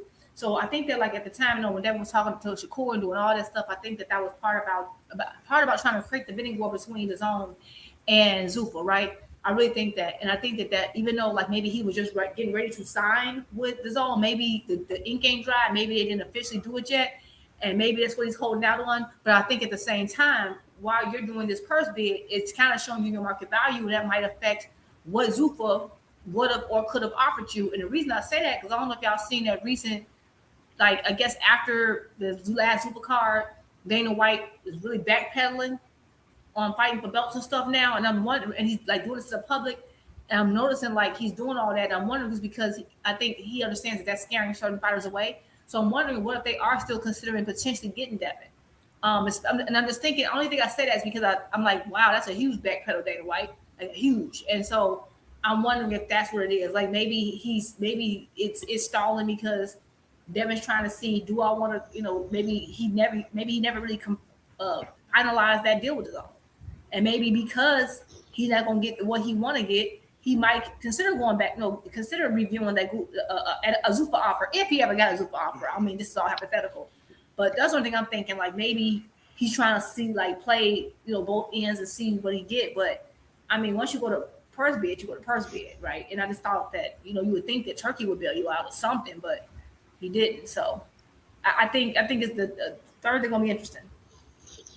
But I don't know if you saw that, Cam, that interview with Dana White. You probably talked about it earlier. Yeah, Dana White. I mentioned it earlier as far as Ja Opatai earlier, as far as he pushed little Ja Opatai to the side and said, F him pretty much, saying that his lawsuit is dependent upon him. And then when they asked him about the fights, last night, they was like, are you going to be able to, have your fighters if they want to pursue, for world titles and stuff, or as a sanctioned bodies, or are you going to allow?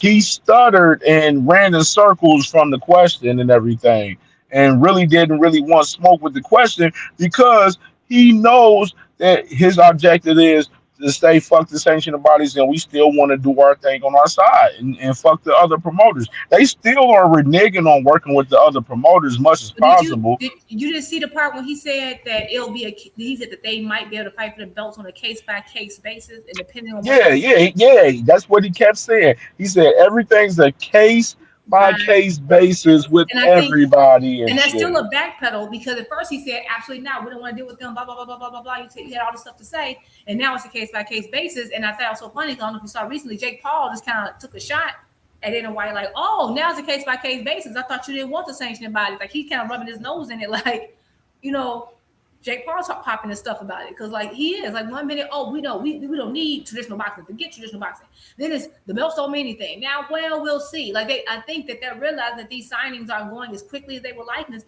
partially because of that whole belt situation. And they already they're getting a bad rap already. Yeah, it's crazy how he threw Ja Opatai under the bus like that. He was like that's all on him and his lawyer. I ain't got nothing to do with that. I was like, dang, he just threw that man clear under the bus. You still considering it was good to go over there and sign with this man? He just like saying, you on your own. You got Ja into this mess. Now you're like, you on your own. He threw that man clear under the bus. And if Ja Opatai don't see that and realize that he made a bad decision, he's never going to realize it. Facts.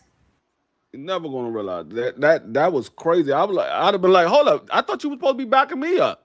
I came over here because you asked me to come over here and you threw me under the bus like that. That man said that's all on him and his lawyer. I ain't got nothing to do with that. Oh, yeah. A lot of these fighters are, like I said, Zuffa is not all bad, but it depends on the level of fighter it is. Like when you got these guys like Jaleel Hatchett, I think it's good for guys like that. Because they're not at that level where they demand big purses or they demand certain fights.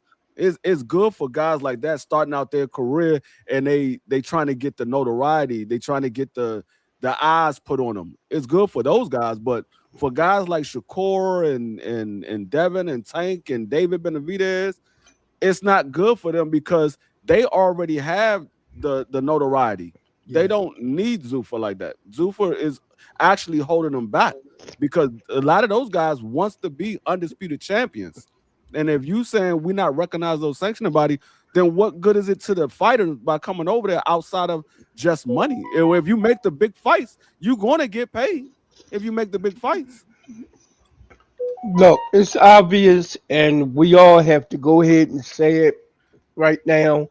Dana White does not know what the hell he's doing in regards to boxing. He's been trying this idea of having his own boxing organization for a long time. And he's tried with Zuffa Boxing for the longest on UFC Pass, Fight Pass. And it just didn't work. Now he got all this money, all this backing, a major contract with a major distribution deal through Paramount Plus, and this shit still isn't working as of yet. So he come up with the UBO after stealing Al Heyman's idea. The same idea that he was sued by Oscar De La Hoya and Top Rank from being able to bring to fruition. They in the middle of trying to get it passed through the Senate, the Ali Act, all of the changes he want to make his UBO what it's supposed to be, and that's even stuck in the mud right now because they're not voting on it. They haven't brought it to the floor yet. You can't make this shit up. It explains the reason why he want to try to play nice, or he get Turkey to go ahead and play nice with only Queensberry and Eddie Hearn. He called a peace summit and don't even bring the American boxing promoters. No Oscar, no Al, no Bob. That says it right there. It's not going to work. Whatever they're doing, it's not going to work. If that act doesn't get passed, they're going to have to become a regular boxing promotion, and they're going to have to go ahead and try to deal with these sanctioning bodies. And he too much of a stubborn fool to want to do that. So, hey, he does not know what the fuck he's doing in regards to boxing. He doesn't. He could put a show on. He don't know how to promote. His promotion and everything is like they trying to promote the UFC fans. UFC fans are not interested in boxing.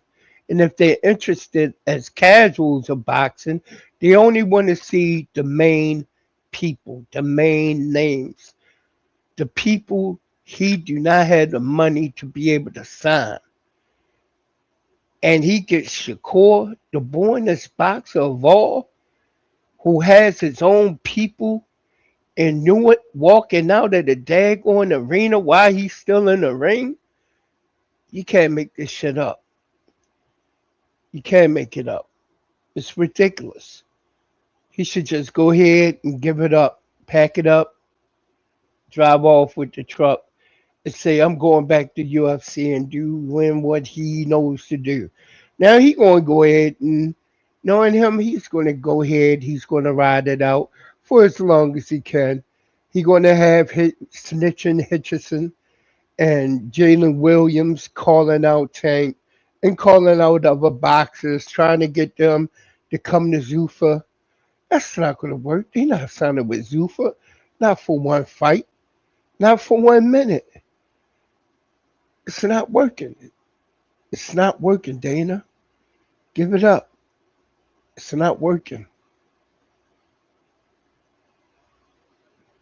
And I land my drone after shooting 2 Tomahawk missiles at Franklin Flyer and the rest of his podcast and panel.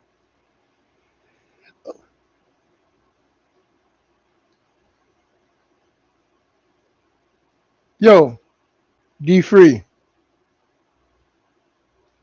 Yo. D3. Yeah. Where everybody at? Everybody just quiet. I don't know where everybody went to. Damn, I ain't know my voice had that effect. We were letting you. I am God. We were letting you cook. Listen to me. I heard You you. you shall obey me, my X-Men. Come to me. No, man, but seriously, he doesn't know what the fuck he's doing. He's been trying with Zuffa for the longest. That's why he sold the name and whatever he had left of Zuffa Boxing to Turkey. And he gets to try to run it with financial funding and backing. And it's not working. You know? So I'm like, hey, where Cam go? D1. Yeah, I don't know what Cam went. D1. D1 gone? Damn. Hey, Tommy. Billy Bonko from the Bronx. You heard of me? Billy Bonko. Thomas ain't even here. All right, y'all. What y'all No, want to talk I'm here. about? I'm here. I'm All doing right, something. all right. Hey, you see how Edward Belanga got clipped in the first round? Yeah, the second round he got Second clipped. round? Yeah, He got knocked out. no. He got dropped. He got dropped. Oh, And what's crazy is the punch was blocked partially, and he still got dropped with the punch. So, I mean, the thing with Berlanga is he shows signs that he can box a little bit. I just don't think he listens to his coach. I don't think he's fully in it. I think he's into the music and all the other shenanigans. You know what I mean? So I'm not, I'm tired of it. If Butler wasn't as punch drunk and the punch resistance wasn't as bad as what it was last night, he would have beat Berlanga. That's just what it is. You know what I'm saying? So I don't know. I like the trainers. I rock with the trainers. I like Najee Lopez. They train Najee Lopez, so he's pretty much to me the next guy up for Puerto Rican fighters. But Berlanga, just not it, bro. Just not it. True that. He'll give you a slobber knocker of a fight. You know what I mean? But he's not beating anybody. He's not going to beat. He won't. I don't think he beats Munguia. I think D Free said he's a 50-50. I don't know. I don't know if he beats Munguia. I would like him to beat Munguia, but I don't see it happening. He's not beating Shiraz. Maybe Caleb Platt. Maybe Plant. Hey, I wanna say something. Is it me or did watch Jalil Hackett and his thirst to get on the inside reminds me of John the Beast Mugabe. Mugabe? A little bit. I don't know. No. That fight was a lot closer than what it was. No, I'm talking about far as like when he want to go bad on the inside, he gotta keep his chin tucked in. His chin was sticking straight up in the air, and I was like, "Yo, you gotta put that chin down." You know what I mean? All it takes is one overhand, left or right, with him sticking his chin up like that while you gotta tuck that chin in when you go in that phone booth. Yeah. When you want to play that inside game, you gotta tuck that chin down. If not, you're gonna get slept. I mean, some people thought it was a draw, and some people thought that he might have lost that fight close. I mean, I know he got the win, but from people that I've spoken to, I mean, I thought it was a draw. I didn't think, I thought it was, it was a competitive fight. I thought it was a draw. I'm not mad that they gave it to Jalil. I mean, it's not a robbery, but I had it to draw. Another friend of mine that was at the fight, he thought Jalil lost. No, I thought he won. I think he definitely make it harder for himself. Yeah.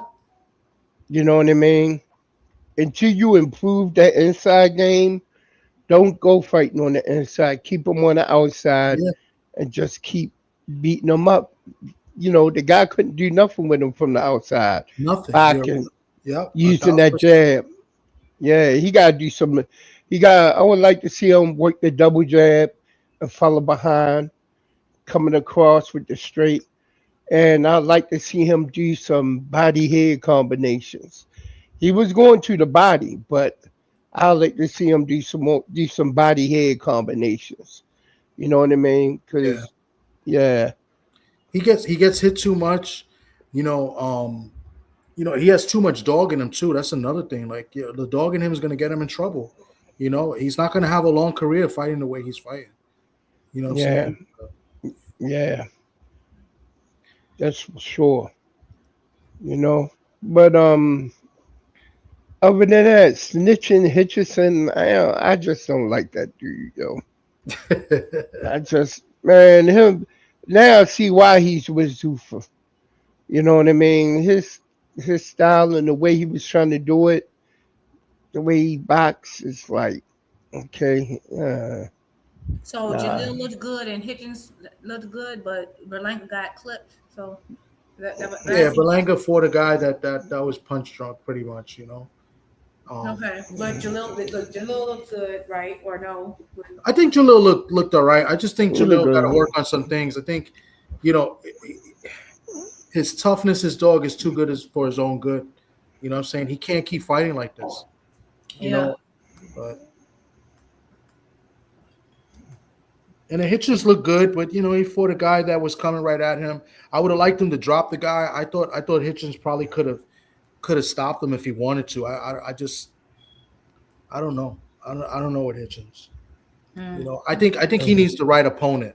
I feel like if he fights somebody that, that's as athletic as him, I think the fight actually would be more entertaining. I think you'll see a better Hitchens. I just think that's why I always want some of the pure boxers to fight each other, right? Yeah. Like, I mean, even though people are like, oh, it's gonna be boring, and I get it, like it might be the most exciting fight, but that's why I think I actually would have loved to see him versus Shakur, him versus Keyshawn, something like that. But unfortunately, that whole brotherhood thing kind of like robbed us of half the fights within those divisions. So yeah.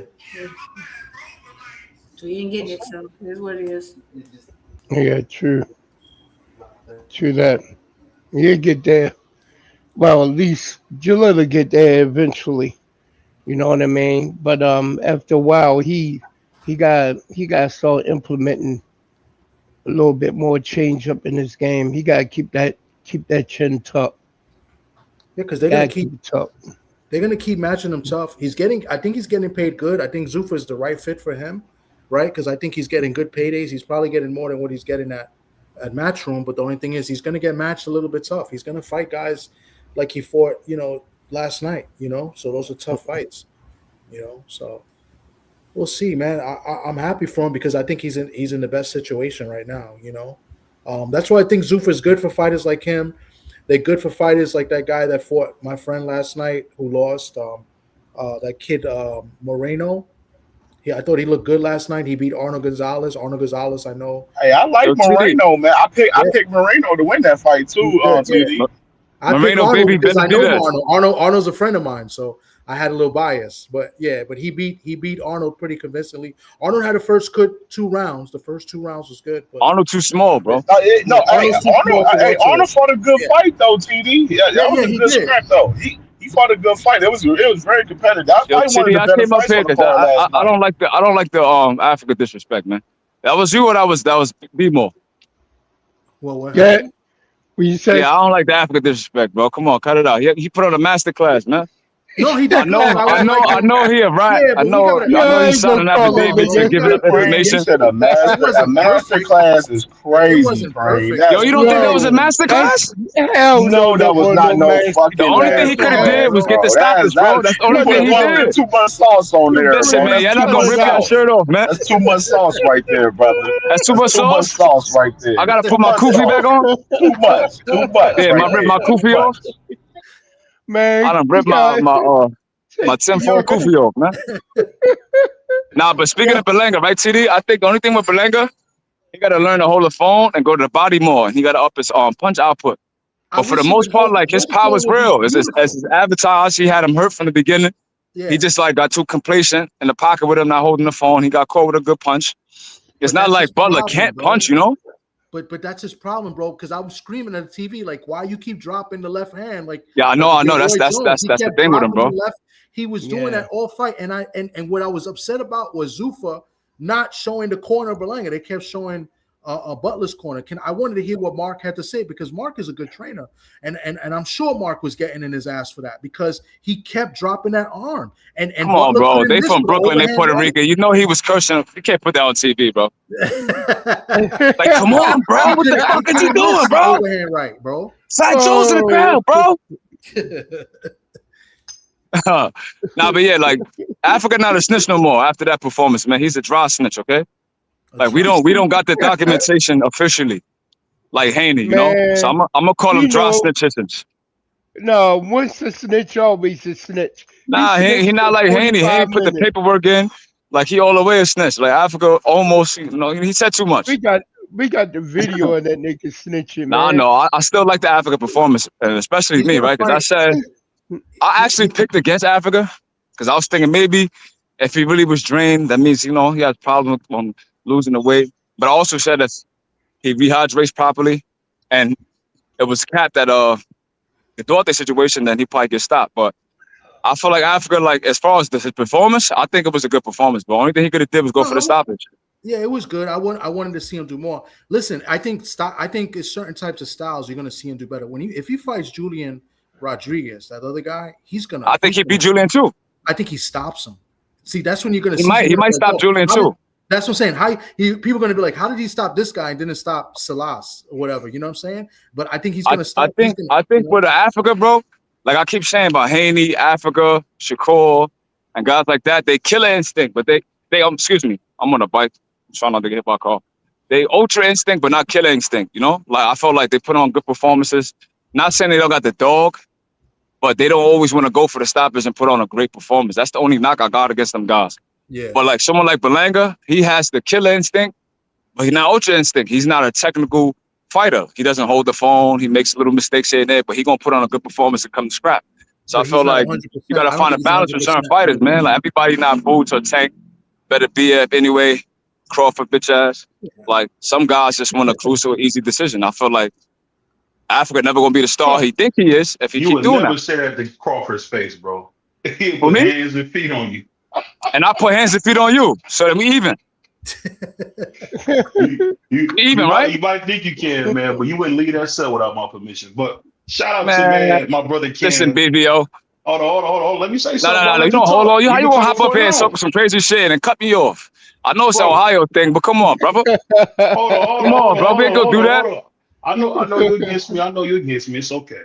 I love you anyway. But hey, I love Ohio, man. Ken, but we just seen the best middleweight in the world. My brother Jalil Hackett, man, masterclass. Went in there against Sergey Derevchenko. They said he couldn't box. He went in there and boxed me for 12 rounds, man. Shout out to my man Jalil Hackett. Let me ask you a panel question real quick. Who had a better performance, Hacker? I said Hacker. Hatchet or Africa? Africa. All right. But Jalil had the tougher opponent, so that's a fact, man. It was looking kind of like. I'm going with Jalil. I ain't gonna lie. I'm going with Jalil. Man, yeah, man, because you from Ohio, man. Y'all scrappy ass niggas. You see how BBO acting? Yo, Africa was in there with a tomato can. Yeah. We gotta admit it. Yo, I ain't gonna lie, B-Mo. I'm getting tired of you, bro. You're not gonna disrespect my man Ricky Salas like that, man. Salsa's nice. He stopped Villa. He stopped my man what's Sriracha. Oh, he's a good fighter. Hey Supreme, nice. What's that dude that used to be that was a hitter with Freeman the one that turned his back and snitched. The one that was with Freeman Man, there's a lot of people that snitch from New York, bro. Up in Queens. Damn. That was up in Queens. Nah, it's the truth, TD, but we from the Bronx. Ain't nobody really telling from the Bronx like that. You can't name no snitches from the Bronx. Nah, that's true. That nigga name a snitch from the Bronx. That nigga name was Hitchison too. I don't know what you're talking about, B-Mo. No, you don't know what I'm talking about. All right. You still live up there. I understand, yo. I understand. Hey, but a lot of cats didn't want to give my man Jalil the shot versus Xander. From what I seen last night, we would have beat him. We would have beat him. Yeah, he was going good to the body, and that uppercut, man, he is shorty with a hell of an uppercut. Made I knocked thought his his ass head was back. gonna come off, but it didn't. You know. Yo, went back like, whoa.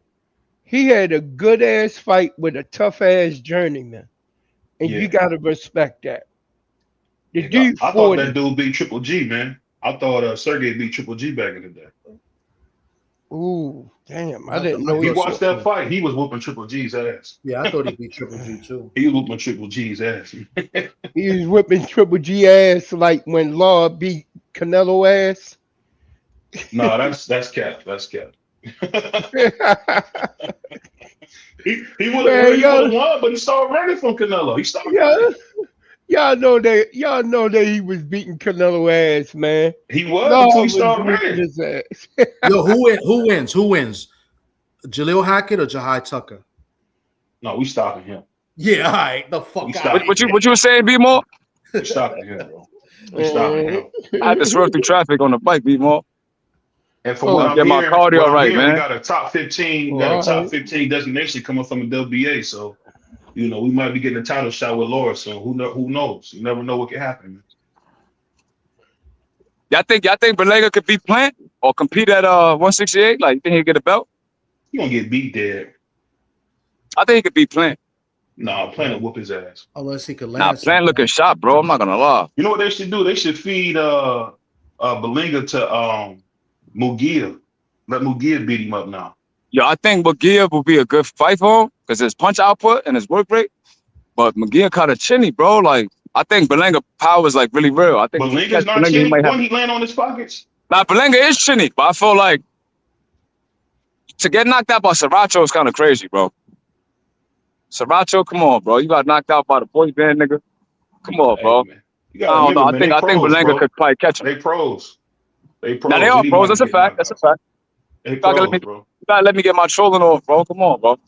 But yeah, I think Sriracha hit a good shot on the button with Munguia. But I don't think he'll be scrapping like he usually do against Berlega. I think Berlega got real power. Like if he focus on his defensive liabilities as far as not holding a phone and making little mistakes, I think he could probably beat Munguia. But he's never done it. So you expect him to do something he's never done? I'm not saying like. What I'm saying is I feel like he could do it. Like if they drill it into him, bro. Man, Berlenga's a dude who gonna wear you're right, but he gonna sing, wear his fur coats, and get his ass. Yeah, man. That's what he do. You gotta sit on a terror squad here, man.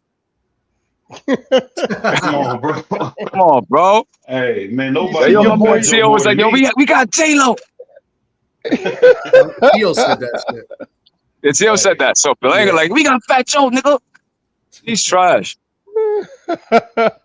I swear to God, man. But I ain't gonna lie. I thought he would stop him a little earlier than that. You bought Berlenga's I got a couple of picks wrong on this card. I'm not gonna lie. Like fucking with Africa, I thought he could stop this dude. I got the Odo Wale stoppage right. I got an upset on the beginning. I think his name is Hector Sosa. He beat this kid that is that kid from Ohio? Cause I know he was training with Abdullah. Dominic Francis. Y'all know who that is, Cam?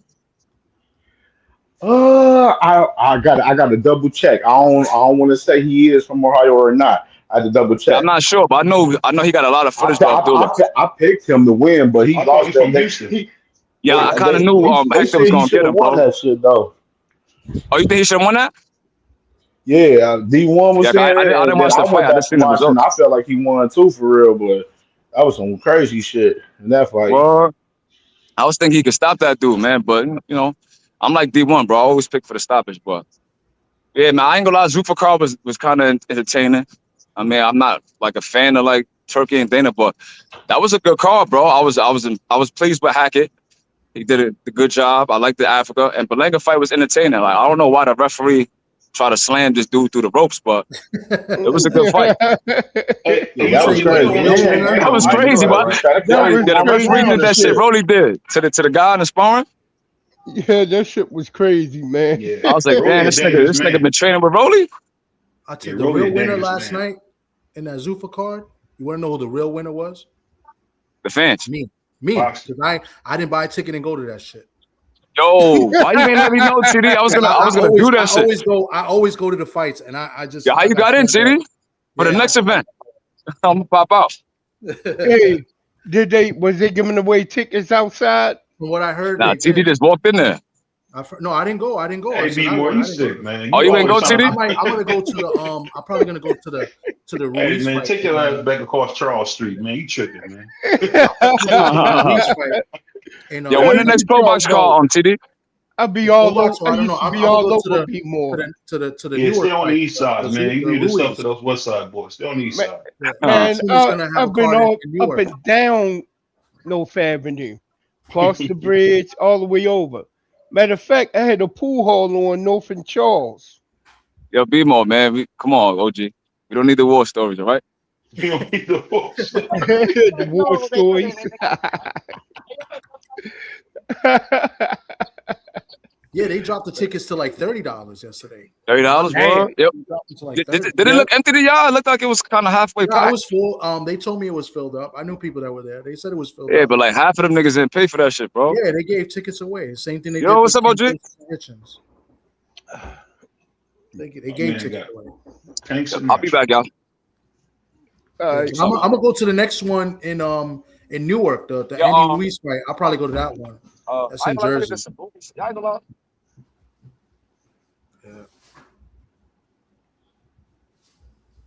All right, family. Let me go ahead and shut this thing down because I got to get ready for another show in the next 45 minutes. So salute to y'all. Salute to y'all. Okay. We're gonna talk about Bum-ass Ohio State. That's a low blow. Shout out to Bowling Green, man. Shout out to Bowling Green. I gotta hate, man. Notre Dame, they know we got their number right now. They do, the motherfuckers. We had My bad, bro. I had to cook my kids' dinner real quick. Salute to you, man. Appreciate you, bro. What up, big dog? Man. Salute, BBO. What up with you, bro? What up, D1?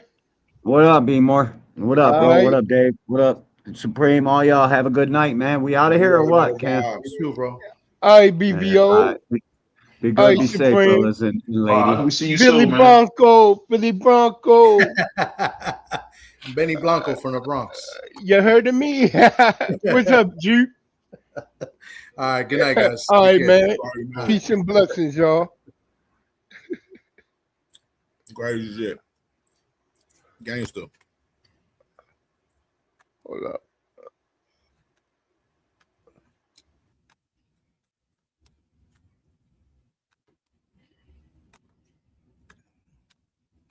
All right, man. Fire show today to start the Monday off, man. For the week, man. Y'all know what it is, man. Classic. Another classic today, man. Hey, some people got cooked on here today. Some people died. You know how this be, man. When you die, man. That's just how it be, man. You got to come better the next day, man. We're going to be back at it tomorrow, man, for show.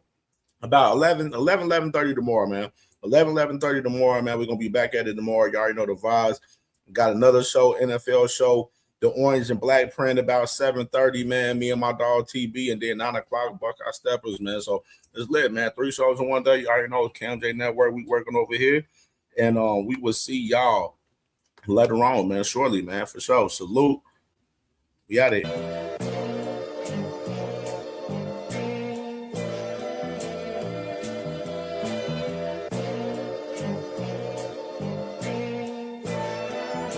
All my life I had to be patient.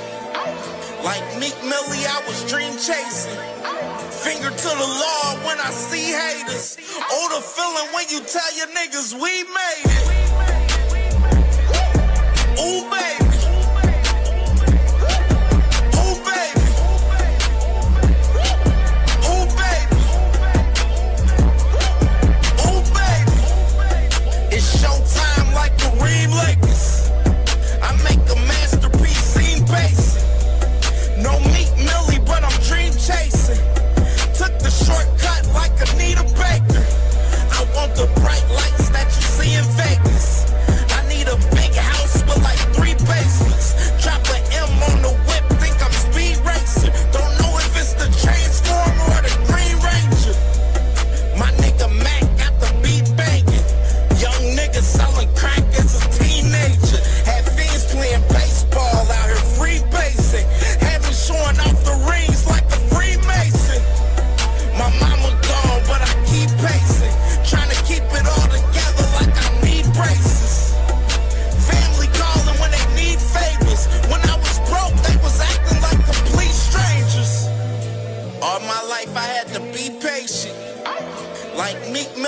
was dream chasing. Finger to the law when I see haters. Oh, the feeling when you tell your niggas we made it. Ooh, baby. Ooh, baby. Ooh, baby. Ooh, baby. Rest in peace to Nip.